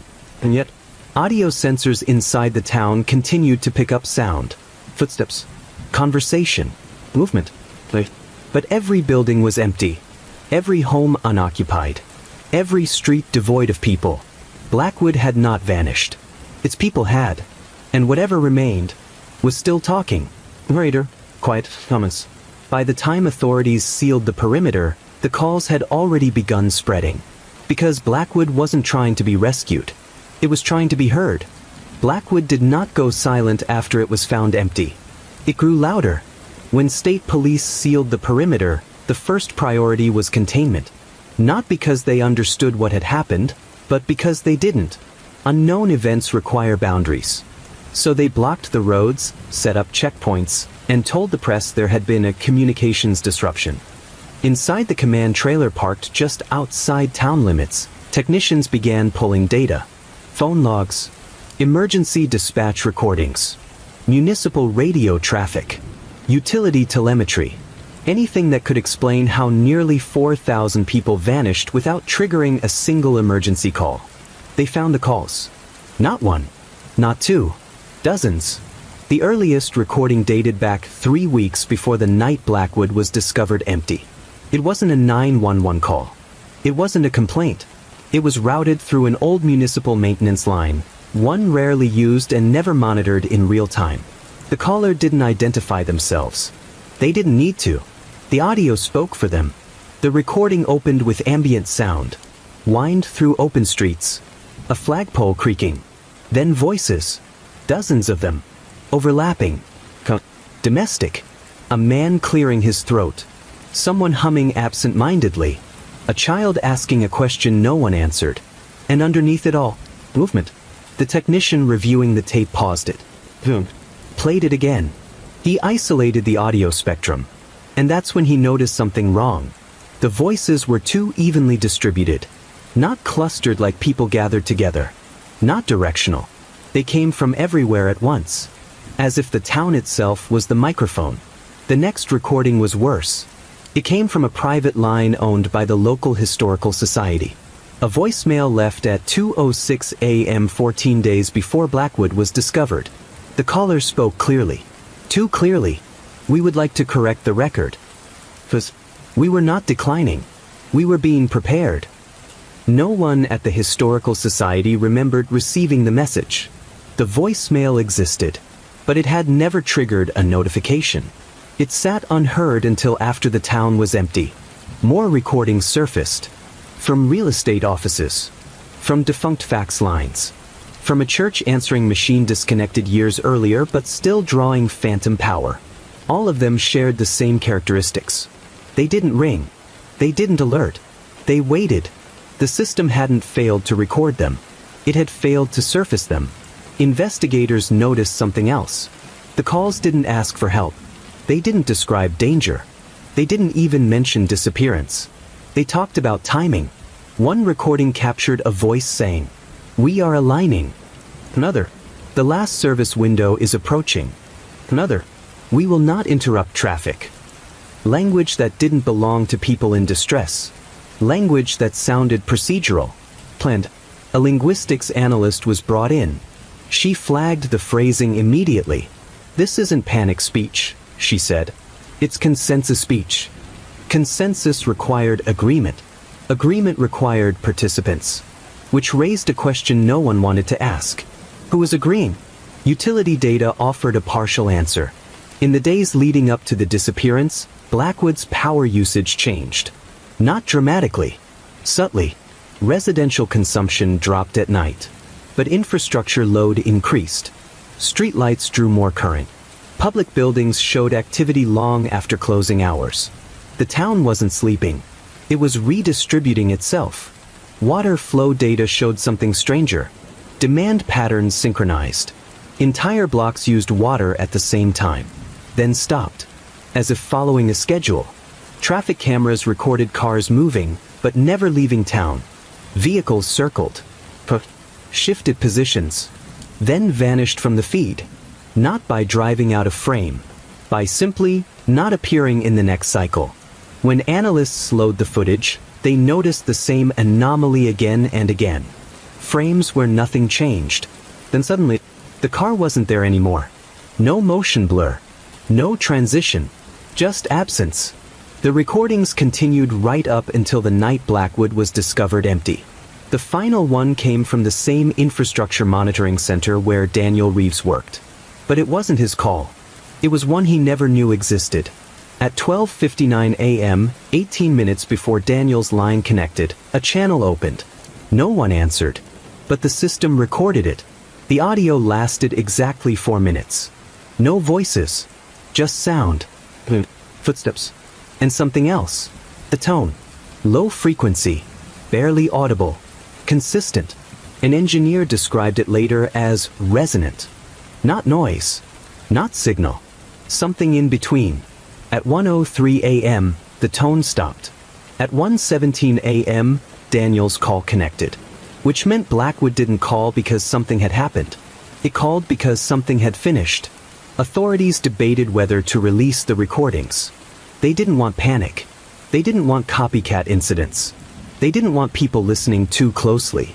But the recordings leaked anyway. First anonymously. Then deliberately. Online, people began comparing them. Layering them. Synchronizing timestamps. And something terrifying emerged.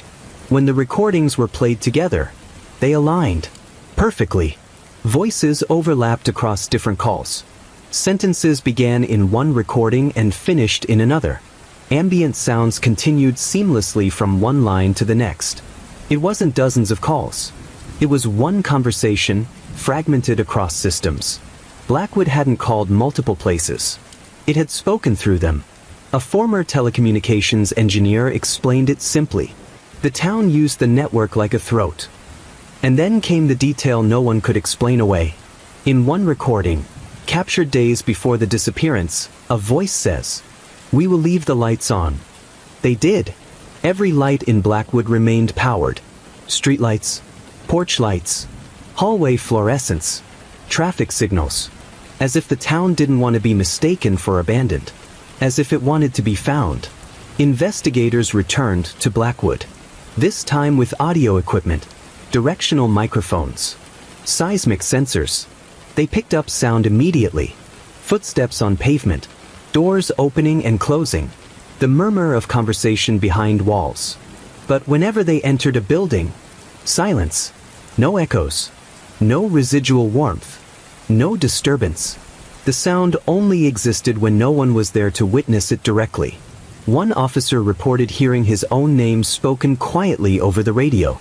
He resigned the next day. By the end of the week, the investigation stalled. Not officially, but functionally. There was no crime scene. No suspects. No victims.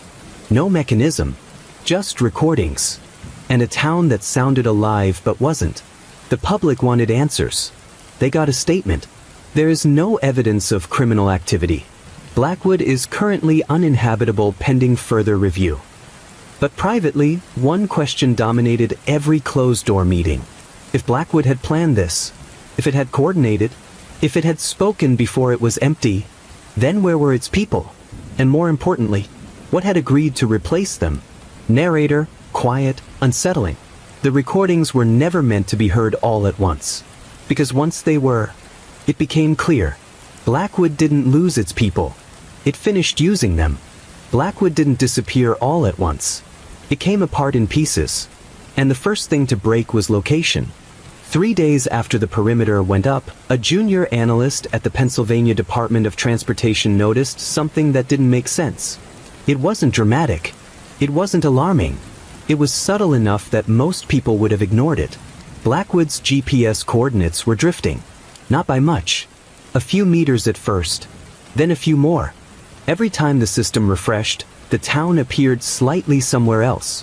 At first, the analyst assumed it was a rounding error. Satellite jitter. Atmospheric interference. All common explanations. Except the drift wasn't random. It was directional. Blackwood was moving. Different systems noticed it at different times.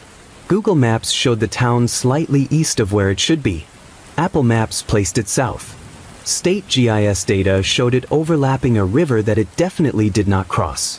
Military-grade mapping placed it exactly where it always had been. There was no consensus. And for mapping systems, consensus is everything. A cartographer was brought in to reconcile the data. She layered the maps together, adjusted projections, aligned reference points, and then she stopped talking. Because Blackwood didn't overlap itself. It multiplied. On one map, Blackwood sat quietly where it always had. On another, it stretched thin along Route 16. On a third, it folded inward, its streets compressed into an impossible knot.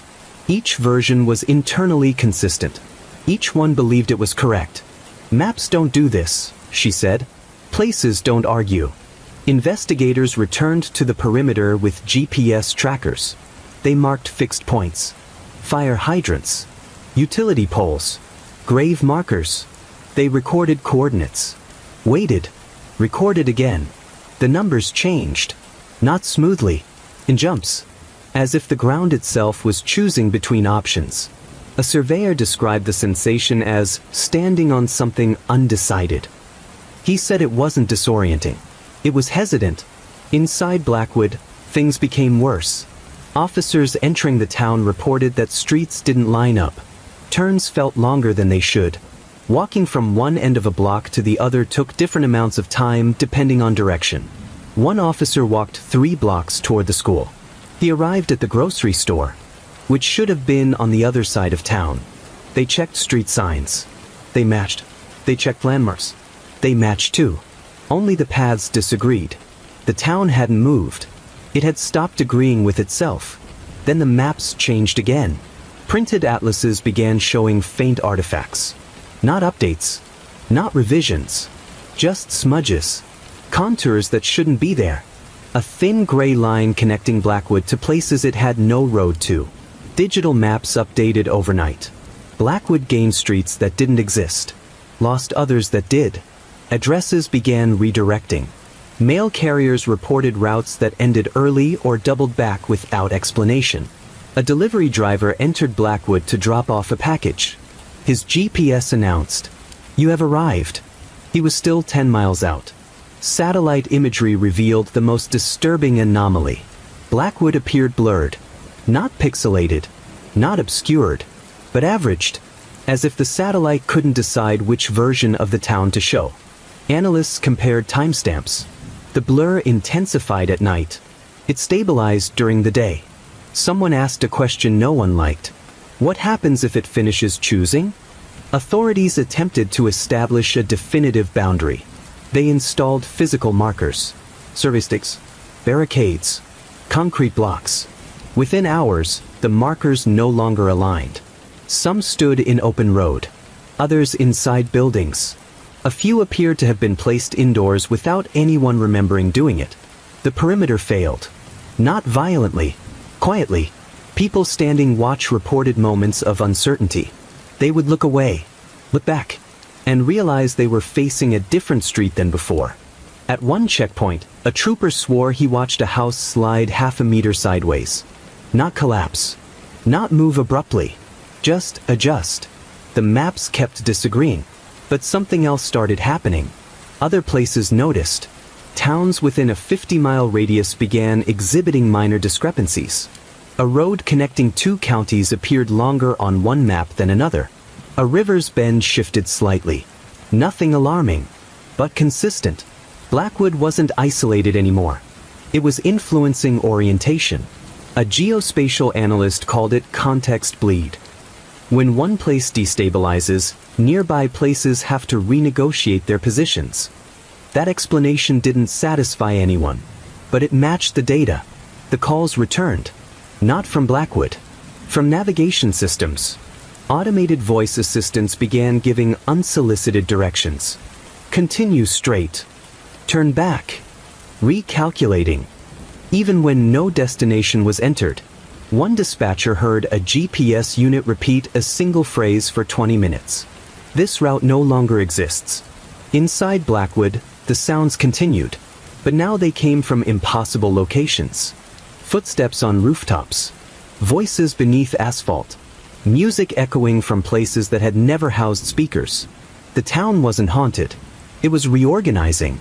A physicist consulted on the case offered a theory. Uncomfortable. Unprovable. But impossible to ignore. Blackwood is no longer occupying a single coordinate set. It's existing across multiple valid configurations simultaneously. Someone asked what that meant. The physicist answered, "It hasn't decided where it is. Maps require decisions. Borders. Centers. Edges." Blackwood rejected all of them. And then something unprecedented happened. Blackwood appeared somewhere else. A hiker in West Virginia reported stumbling into a familiar-looking street. Porches. Street lamps. A water tower he recognized from photos. He took pictures. They matched Blackwood exactly. But the coordinates placed him 70 miles away. The street vanished behind him when he turned around. Similar reports followed. Fragments of Blackwood appearing briefly in other places. A cul-de-sac in Ohio. An alley in Maryland. A church parking lot in New Jersey. Always fleeting. Always empty. Always correct. Blackwood was no longer one place. It was a pattern. Maps couldn't contain it. Boundaries couldn't hold it. And systems designed to track fixed locations failed completely. A final memo circulated internally. Unadorned. Terrifying. Blackwood should not be considered geographically stable. No one knew what to do with a town that refused to stay put. No one knew how to evacuate something that wasn't anchored. No one knew how to investigate a crime scene that could appear anywhere. But one thing became clear. Blackwood had not lost its people. It had redistributed itself instead. Narrator, quiet, foreboding. When the maps stopped agreeing, it wasn't because the systems failed. It was because Blackwood no longer accepted a single answer. For weeks, investigators insisted on one thing. Blackwood was empty. No residents. No bodies. No survivors. But then people started coming back. The first was a man named Arthur Bell. He was 62 years old, retired, and had lived in Blackwood his entire life. Arthur was officially listed as missing, presumed among those who vanished the night the town went quiet. But on April 11th, nearly a month after the perimeter was established, Arthur Bell walked out of the eastern tree line and approached a state police checkpoint. He was barefoot, uninjured. Troopers drew weapons instinctively. Arthur raised his hands and said, "You're late." They asked him where he had been. Arthur looked confused. "In town," he said. "Where else?" Arthur's ID checked out. Fingerprints matched. Dental records matched. But something about him didn't. He knew the troopers' names. Not from introductions. From familiarity. He greeted one by his childhood nickname. Asked another how his knee was healing. Details he shouldn't have known. When questioned, Arthur showed no distress. No fear. No confusion. Just mild disappointment. "They said you'd come sooner," he remarked. "Who said that?" an investigator asked. Arthur paused. Then smiled again. "Blackwood." Arthur was taken to a medical facility. Doctors found nothing physically wrong. No dehydration. No malnutrition. No signs of exposure. But neurologists noticed something subtle. Arthur's speech patterns had changed. Not slurred. Not impaired. Aligned. He used "we" instead of "I." Often. Not mistakenly. Intentionally. "I'm doing fine," he said at one point. Then corrected himself. "We're doing fine." Psychological evaluations suggested dissociation. But Arthur rejected that framing. "I didn't lose myself," he said calmly. "I expanded." Within 48 hours, Arthur asked to return to Blackwood. When denied, he became restless. Not angry. Just unsettled. "This isn't where I finish," he explained. Arthur wasn't the last. Over the next 2 weeks, 11 people emerged. From woods. From side roads. From places just outside the unstable boundary where Blackwood bled into other regions. All former residents. All officially missing. All physically intact. And all wrong. They shared behaviors. Speech cadences. Pauses at identical moments in sentences. They finished each other's thoughts. Literally. During one group interview, a woman named Marjorie Wells answered a question that hadn't been asked yet. When pressed, she said, "You were about to." Another returnee corrected a map on the wall without looking at it. Pointed to a spot. "That street's gone," he said. "But only on Tuesdays." Medical scans revealed neurological anomalies. Not damage. Not disease. Synchronization. Brain activity patterns overlapped when multiple returnees were in the same room, as if they were sharing a signal. Doctors separated them. The effect diminished, but never vanished. They described Blackwood differently than investigators expected. Not as a place, but as a process. "You don't live in it anymore," one man explained. "You move with it." They claimed the town had changed after the call stopped. After the maps broke. After silence. "It realized we weren't coming back," Marjorie said. "So it adjusted." Adjusted how? They struggled to explain. Language failed them. But one phrase appeared again and again. "Blackwood learned how to hold us." According to the returnees, the town didn't take them. It didn't trap them. It absorbed them. They described nights where houses breathed. Streets listened. Rooms rearranged themselves subtly to accommodate people. No fear. No violence. No coercion. Just acceptance. "You stopped being alone," Arthur said. "Ever." Investigators attempted controlled re-entry. Volunteers from the returned group agreed to walk back into Blackwood under observation. The first attempt failed immediately. The volunteers crossed the boundary and disappeared from live feeds. Not faded, not lost, just gone. Audio equipment picked up voices. Their voices, but the visuals never returned. The second attempt used a tether system. Physical cables anchored outside the perimeter. The cables went slack. Not snapped. Not cut. Just unnecessary. The volunteers returned hours later. Smiling. Unconcerned. "You can't pull us out anymore," one said gently. "We don't come back the same way."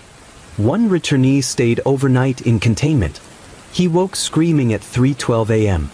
Not in terror. In grief. "They're quieter now," he sobbed. "They think we're forgetting." When asked who they were, he answered simply, "Us." Public pressure mounted. Media coverage escalated. Authorities were forced to address the returnees publicly.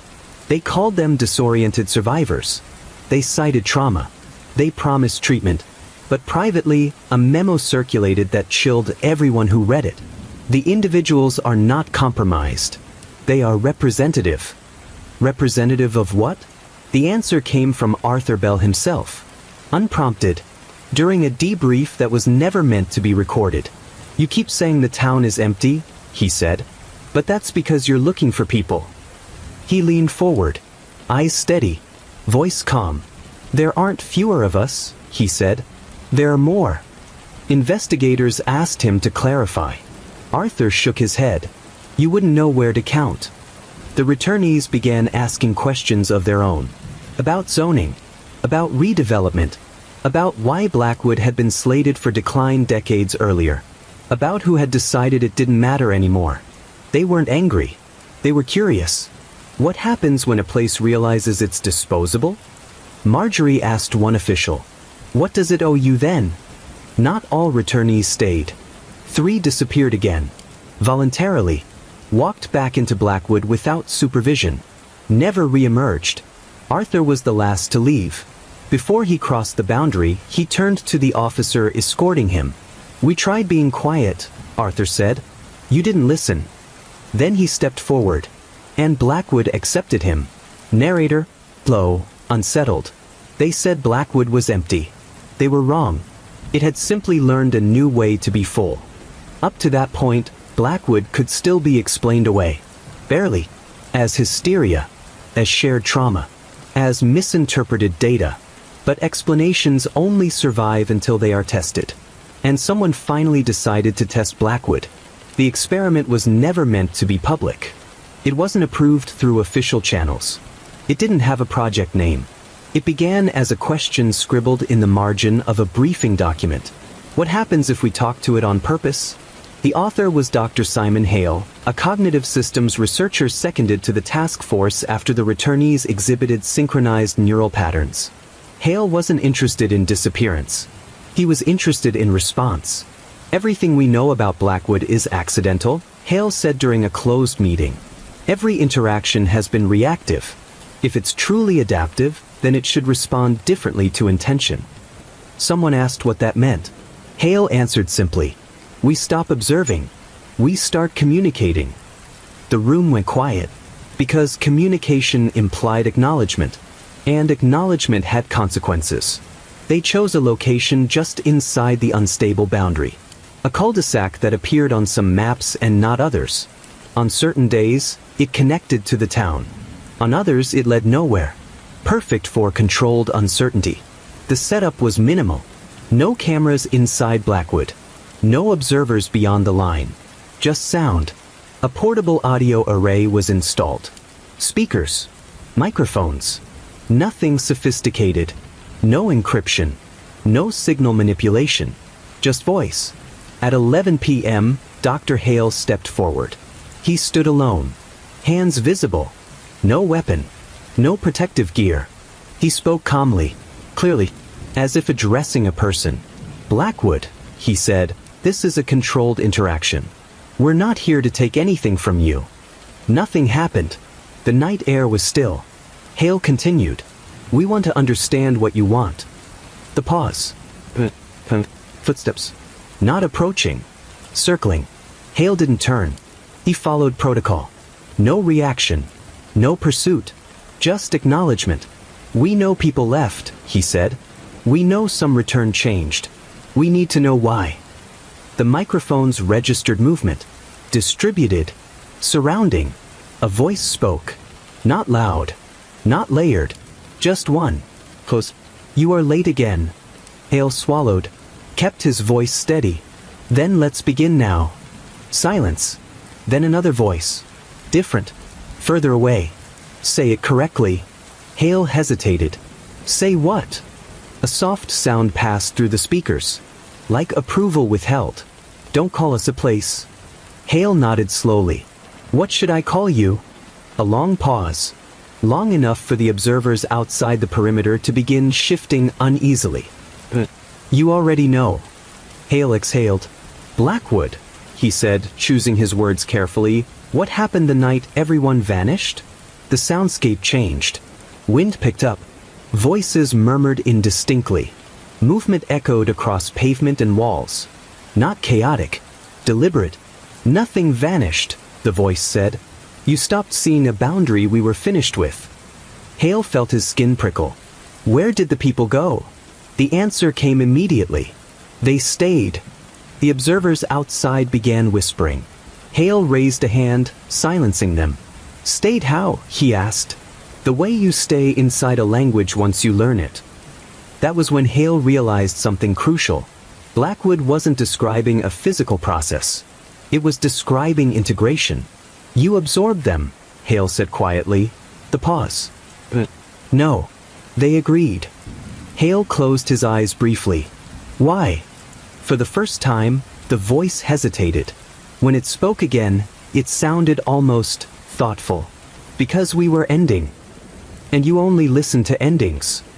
Outside the perimeter, monitors spiked. Audio frequencies fluctuated. But Hale didn't move. What did they agree to? He asked. To continue. Hale felt a chill. To continue as what? As us. The microphones began picking up additional sounds. Heartbeats. Breathing. Too many. Too close. Hale steadied himself. What do you want now? The sound shifted again. Closer. More focused. We want to know if you can listen without deciding how we end. Hale opened his eyes. He understood the stakes immediately. If we listen, he said slowly, others will hear. Good. If we acknowledge you, Hale continued, you may never conclude. The voice softened. Neither will you. The observers outside the perimeter began shouting for Hale to disengage. He ignored them. What happens if we stop? He asked. The answer came quietly, gently. Then we will stop waiting. Hale swallowed hard. Is this a threat? A faint sound, almost laughter, passed through the speakers. No. It's a boundary. Hale took a step back. I need to ask one last question. We know. Are you listening to us? Hale asked. Or are you listening through us? The response didn't come as words. It came as sound. The voices of the returnees. Layered. Overlapping. Arthur. Marjorie. Others. All speaking in unison. Yes. The audio cut. Not abruptly. Concluded. The equipment remained functional. But Blackwood went silent. For 3 days. No movement. No sound. No drift. Maps stabilized. Coordinates locked. The system declared the experiment inconclusive. Publicly. Privately, Dr. Hale submitted a report that ended his career. Blackwood is not anomalous because it listens. It is anomalous because it expects us to. The experiment proved one thing definitively. Blackwood was not acting randomly. It was not malfunctioning. It was not collapsing. It was responding. And it was waiting to see what would be said next. The experiment was supposed to test Blackwood. Instead, it tested the system. And the system didn't like what it learned. The experiment with Blackwood ended without an announcement. No press conference. No denial. No confirmation. Just silence. And then policy. 3 days after Dr. Simon Hale's audio transcript circulated through internal channels, a classified directive was issued under emergency authority. It was only 4 pages long. Its title was blunt: Non-Engagement Protocol. The directive reframed Blackwood overnight. No longer an anomaly, no longer a phenomenon. Blackwood was now a risk vector. The language was precise. No verbal interaction. No symbolic communication. No intentional observation beyond baseline measurement. No naming. Especially no naming. In the margins of the document, someone had handwritten, "If it responds, we have already failed." The perimeter expanded. Then expanded again. What had once been a temporary boundary became a hardened exclusion zone. Concrete barriers replaced tape. Guard towers replaced patrol cars. Drones replaced people. Blackwood became something you looked at, not into. The returnees were quietly relocated. Some were institutionalized. Some were monitored. Some were simply moved far enough away that no one had to think about them anymore. Arthur Bell was never found. He vanished from a secure facility without triggering a single alarm. No forced entry. No footage. Just an empty bed. And the faint smell of old wood and dust. Dr. Hale was removed from the task force. His credentials were revoked. His report classified above his clearance. In a recorded exit interview, Hale said one thing that was later scrubbed from the transcript. "You don't end a conversation by pretending the other side doesn't exist." The policy of silence went into effect immediately. And at first, it worked. Blackwood went quiet. No voices. No drifting coordinates. No anomalous audio. Maps stabilized completely. Satellite images stopped warping. The town became inert. Officials declared success. Privately, they called it containment through non-recognition. The idea was simple. Blackwood responded to attention. So attention was removed. No witnesses. No words. No listening. But silence is not neutral. Silence is a signal. On the 7th day of non-engagement, a sensor failed. Not catastrophically. Just stopped reporting. On the 9th day, a drone lost signal while flying directly over Main Street. It didn't crash. It hovered, then slowly descended, landing perfectly in the middle of the road, as if placed. On the 11th day, a perimeter guard reported hearing footsteps. When asked to describe them, he said, "Like someone matching my pace." The report was dismissed. Just fatigue. Nothing actionable. Then the calls started again. Not to emergency lines. Not to phones. To infrastructure. At 2:17 a.m., a maintenance terminal inside the perimeter received a ping. No number. No origin. Just a system alert. Connection established. Technicians traced it. The source was impossible. An inactive landline inside a condemned house. A house that no longer appeared on any official map. They cut the connection. 5 minutes later, another terminal lit up. Same message. Different house. By morning, 17 systems had received identical pings. All from different locations. All from places that technically didn't exist. The silence policy didn't account for this. Because the policy assumed communication was initiated by us. The directive was amended. Passive monitoring only. No response. No acknowledgement. So they listened. Without listening, audio sensors began picking up patterns. Not voices. Not language. Rhythm. Regular intervals. Like breathing. Structural monitors showed micro-movements in buildings. Not collapse. Not decay. Adjustment. As if the town was reorganizing itself. Then came the first reappearance. A building.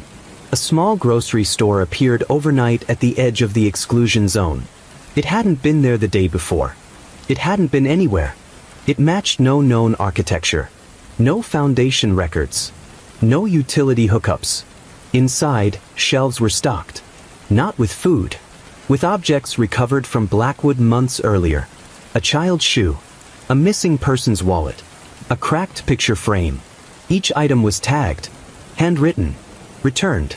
The store vanished before dawn. No debris. No trace. Security footage captured one detail before the feed cut. The reflection of a face in the glass. Arthur Bell. Smiling. Officials called it provocation. They doubled down. No investigation. No retrieval. No response. Then Blackwood changed tactics. If silence was the policy, Blackwood would speak without sound. Streetlights just outside the perimeter began flickering in patterns. Not random. Sequential. Engineers decoded it accidentally. It wasn't Morse. It was timing. Intervals matched timestamps from the night the town went dark. The lights were replaying the disappearance. Then roads began shifting. Not inside Blackwood. Outside. GPS systems rerouted drivers onto streets that didn't exist. Delivery trucks arrived at empty fields. Emergency vehicles were led in circles. No accidents. No injuries. Just delay. As if something was asking, "Are you paying attention yet?" Inside the exclusion zone, pressure sensors detected movement. Not footfalls. Distributed. Blackwood wasn't expanding outward. It was pressing inward. Testing the boundary. The final incident that forced internal panic occurred on day 28. A guard tower lost power. Backup systems failed simultaneously. When power was restored, a message had been etched into the concrete floor. No tool marks. No residue. Just absence. As if the letters had been removed. The message read, "Listening is not consent." That line changed everything. It meant Blackwood understood the policy. Understood silence. Understood refusal. And rejected it. An emergency meeting was convened. No recordings. No minutes. Only one surviving summary memo exists. Non-engagement has been interpreted as containment. Containment has been interpreted as denial. Denial has been interpreted as intent. Intent to what? No one wrote the answer. But everyone in the room understood. Blackwood wasn't escalating. It was clarifying. Silence wasn't safety. It was selection. The final recommendation was divided. Half the room argued for permanent isolation. Bury it. Erase it. Starve it of relevance. The other half warned that something that learned through people could not be ignored without consequence. A vote was taken. Silence won. And for the first time since the night Blackwood went dark, the town responded immediately. Every sensor inside the exclusion zone activated at once. Audio. Seismic. Thermal. Structural. Not chaotic. Synchronized. And across every channel, one phrase appeared. Written. Spoken. Implied. Then we will speak through what you cannot silence. They thought silence was control. They were wrong. It was an invitation. Blackwood had been contained. Measured. Silenced. At least, that's what the paperwork said. But on the morning of day 29, something crossed the boundary that no barrier was built to stop. Not a person. Not a structure. A signal. It began quietly. As most things do when no one is ready to hear them. At 6:14 a.m., a traffic camera 12 miles from the exclusion zone recorded a brief distortion. The image didn't glitch. It aligned. For exactly 3 frames, the road ahead showed a street that didn't exist. Then it was gone. Technicians dismissed it as compression error. Until the same distortion appeared on a weather radar feed. Then on a hospital monitor. Then on a smart refrigerator in a private home. The pattern wasn't random. It was synchronized. By 9 a.m., devices across 3 counties displayed the same anomaly. Always brief. Always subtle. Always identical. A visual artifact shaped like a street sign.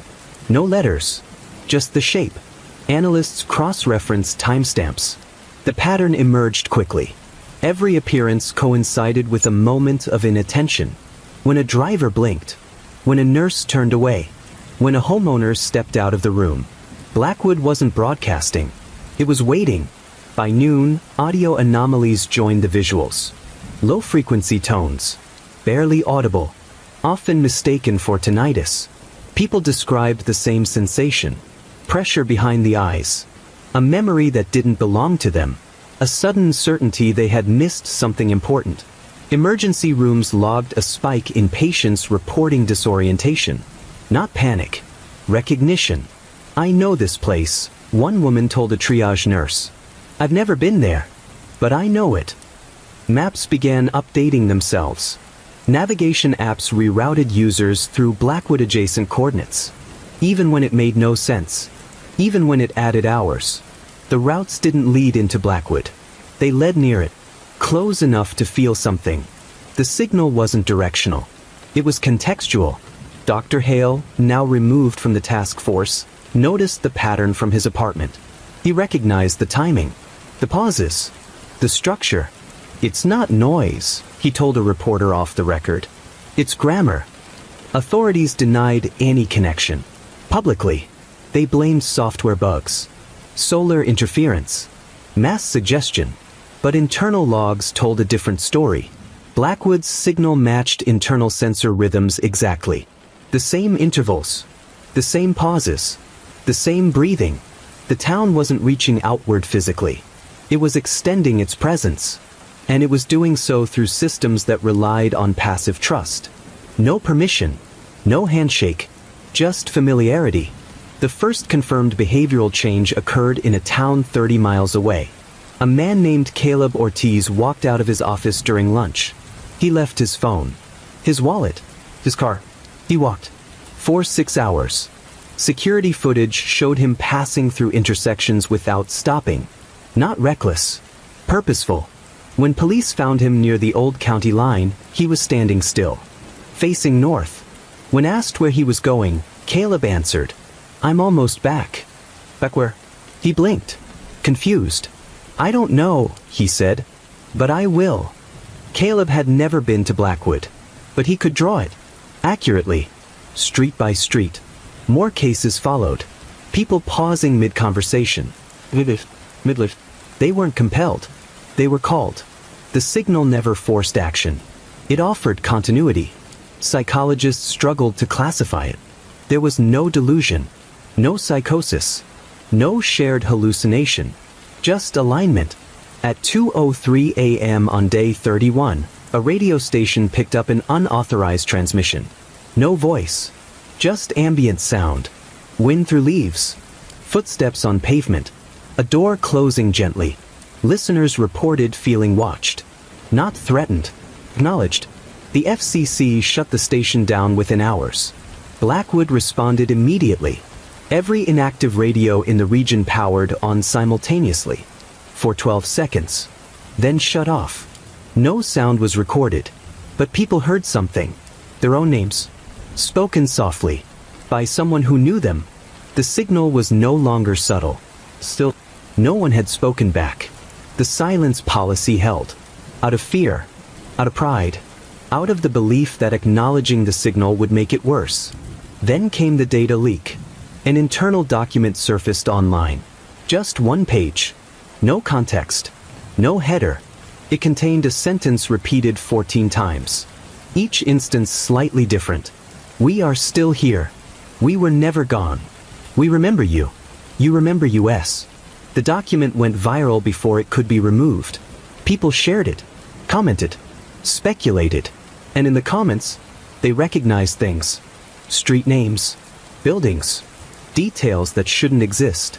Blackwood didn't need permission anymore. It had audience. The final confirmation came from a child, 8 years old, living 50 miles from the exclusion zone. She told her mother she had a new imaginary friend. "He lives in a town," she said, "where everyone listens." When asked the town's name, the child paused. Thought, "He says it's rude to say it out loud," she answered, "but I know it." The signal had done what containment never could. It made Blackwood shareable, not as a location, as an experience, as something that lived between attention and neglect. They built walls around Blackwood, but they forgot something. You can't quarantine a memory. Up until now, Blackwood had done something unprecedented. It spoke. It waited. It reached. But it never crossed one final line. It never forced a response. That changed when people began answering back. The first confirmed response didn't come from an official, or a researcher, or anyone inside the exclusion zone. It came from a man alone in his garage at 1:43 a.m. His name was Evan Mercer, 39 years old. IT contractor.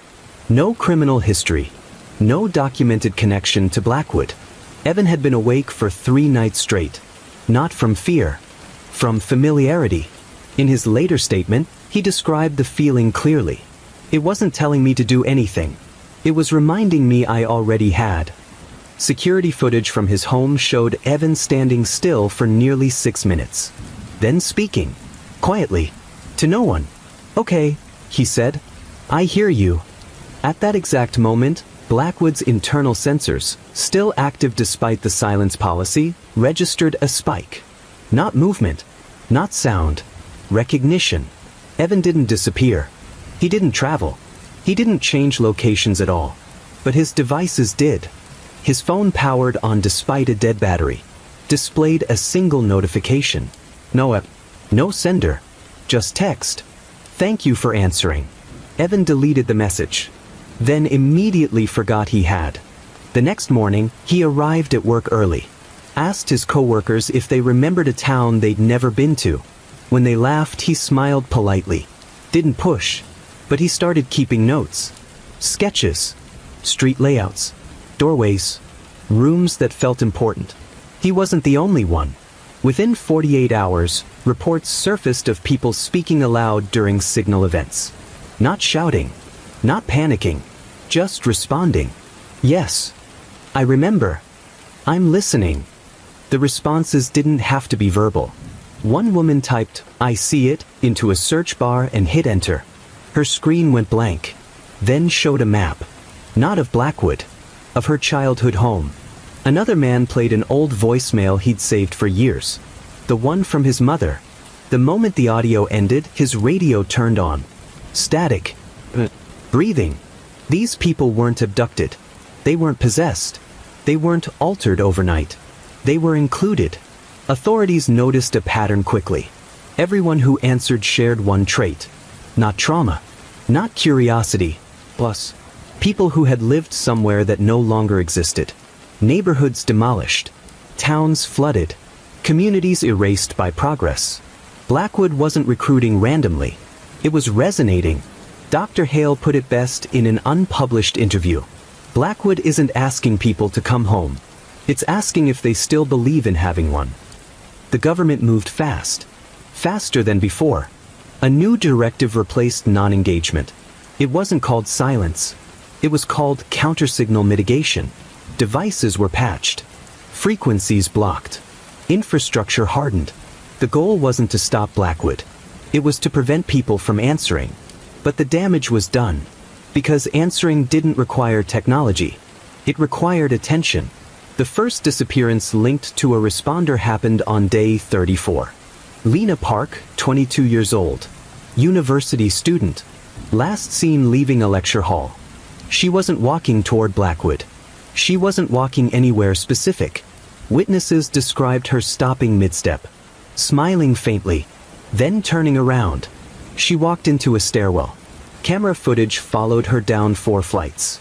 At the 5th, the camera showed nothing. Just empty stairs. Lena's phone was later recovered in her dorm room. On the screen, "You came back so easily." Panic followed. The media coined a name. The listeners. Online forums filled with speculation. People sharing dreams. Sounds. Maps they shouldn't know. And quietly, invitations. Not explicit. Never organized. Just comments like, "Did you hear it last night? Did it feel closer?" Blackwood didn't need a cult. It needed recognition. The returnees began resurfacing.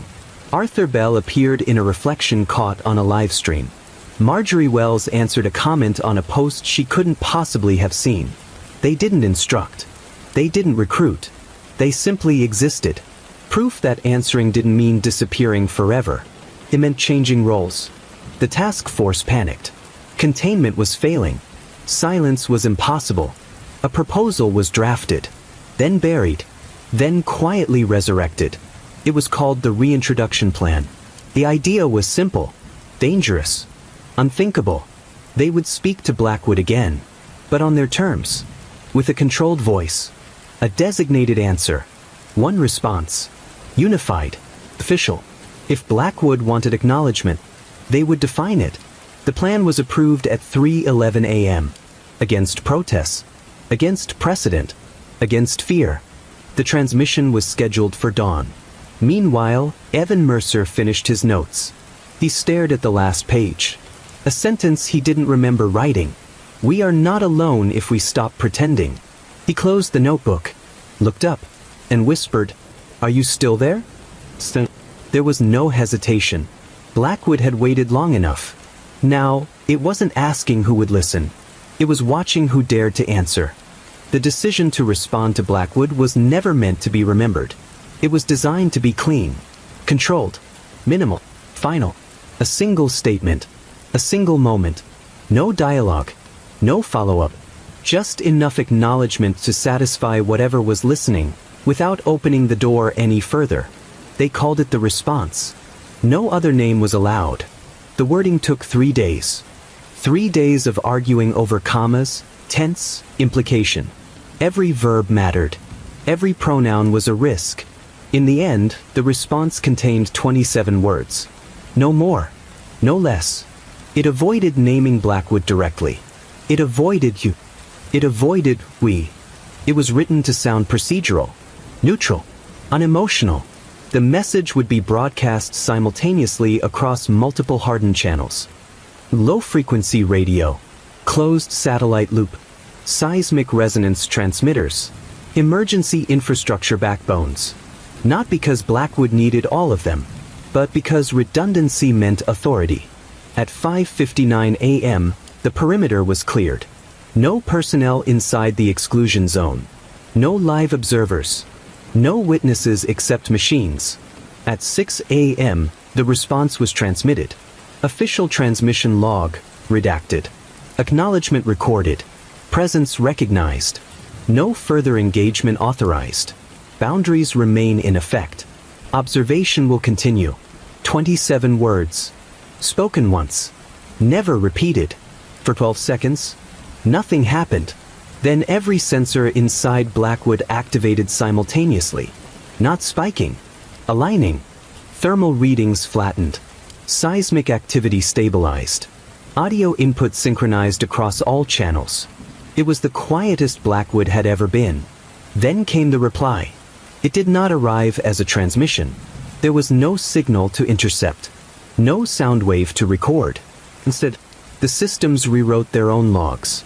Text appeared where none had been entered. Across every channel. Identical.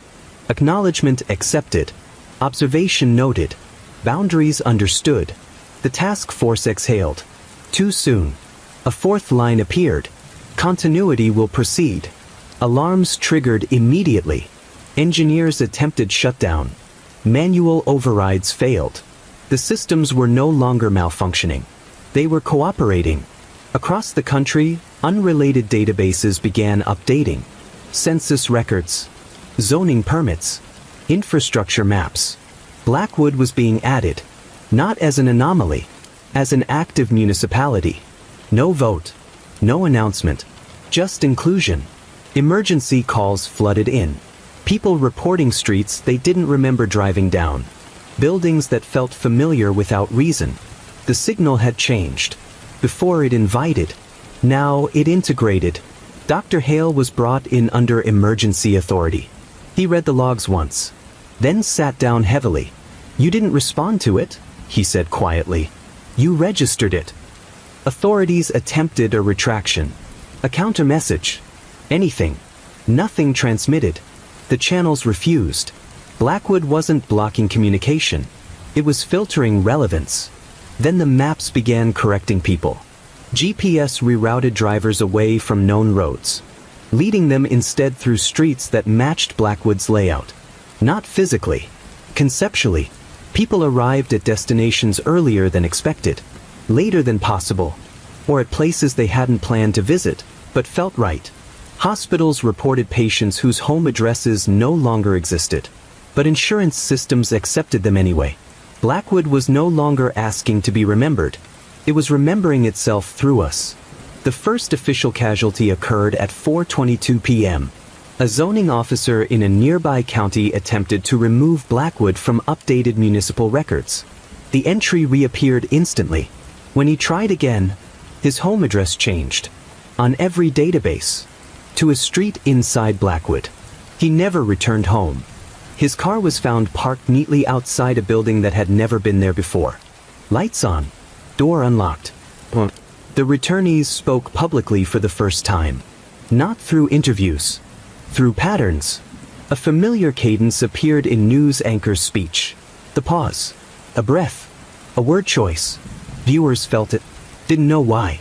The line between those who had answered and those who hadn't blurred. Children began asking their parents strange questions. Where were we before this house? Why does this room feel borrowed? The response had done exactly what it was designed to prevent. It gave Blackwood legitimacy. Not because it acknowledged Blackwood existed, but because it acknowledged Blackwood persisted. At 11:59 p.m., exactly 18 hours after the response, Blackwood replied again. Not with words. With absence. Entire datasets went missing. Records of towns erased decades earlier vanished completely. As if they'd never existed. Only one place remained consistently documented. Blackwood. The implication was clear. If history could forget, Blackwood could remember. The final line of the internal post-incident report was written in haste. Then classified indefinitely.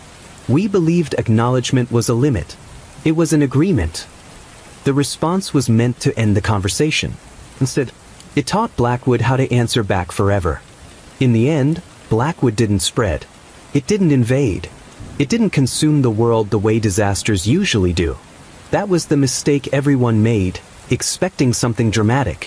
What Blackwood did was quieter, more permanent. After the response, there were no more announcements. No evacuations. No declarations of emergency. Because there was no single moment left to point at and say, this is where it happened. The boundaries stayed in place. On paper, concrete barriers still ringed the exclusion zone. Guard towers remained staffed. Drones still flew their loops.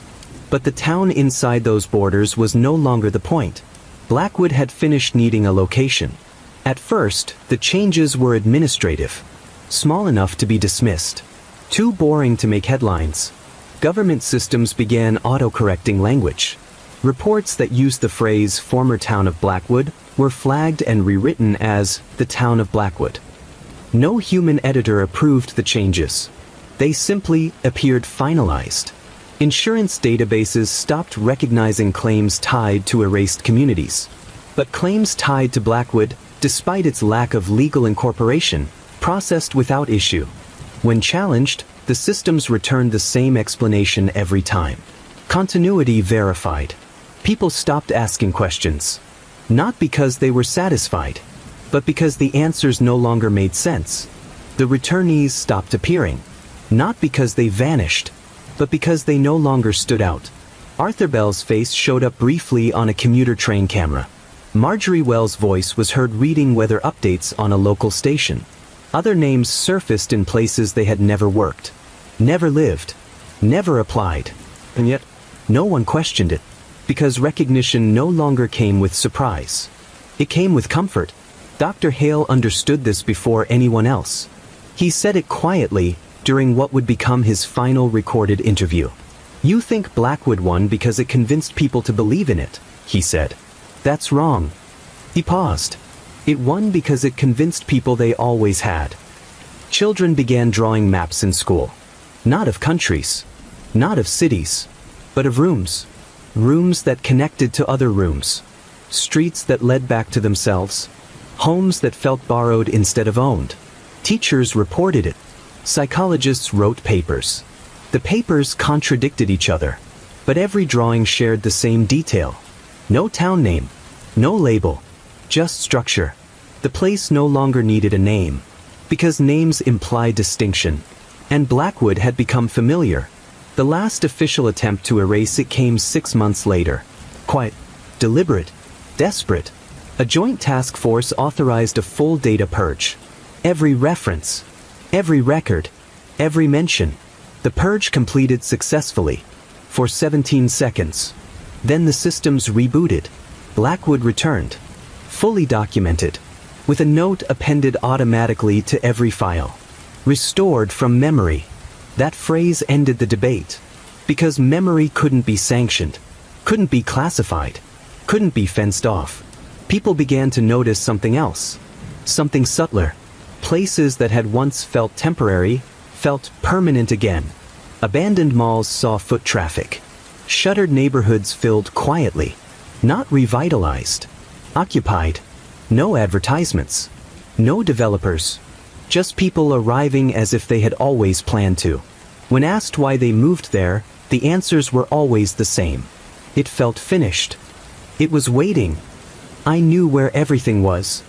Blackwood didn't erase other places. It taught them how not to disappear.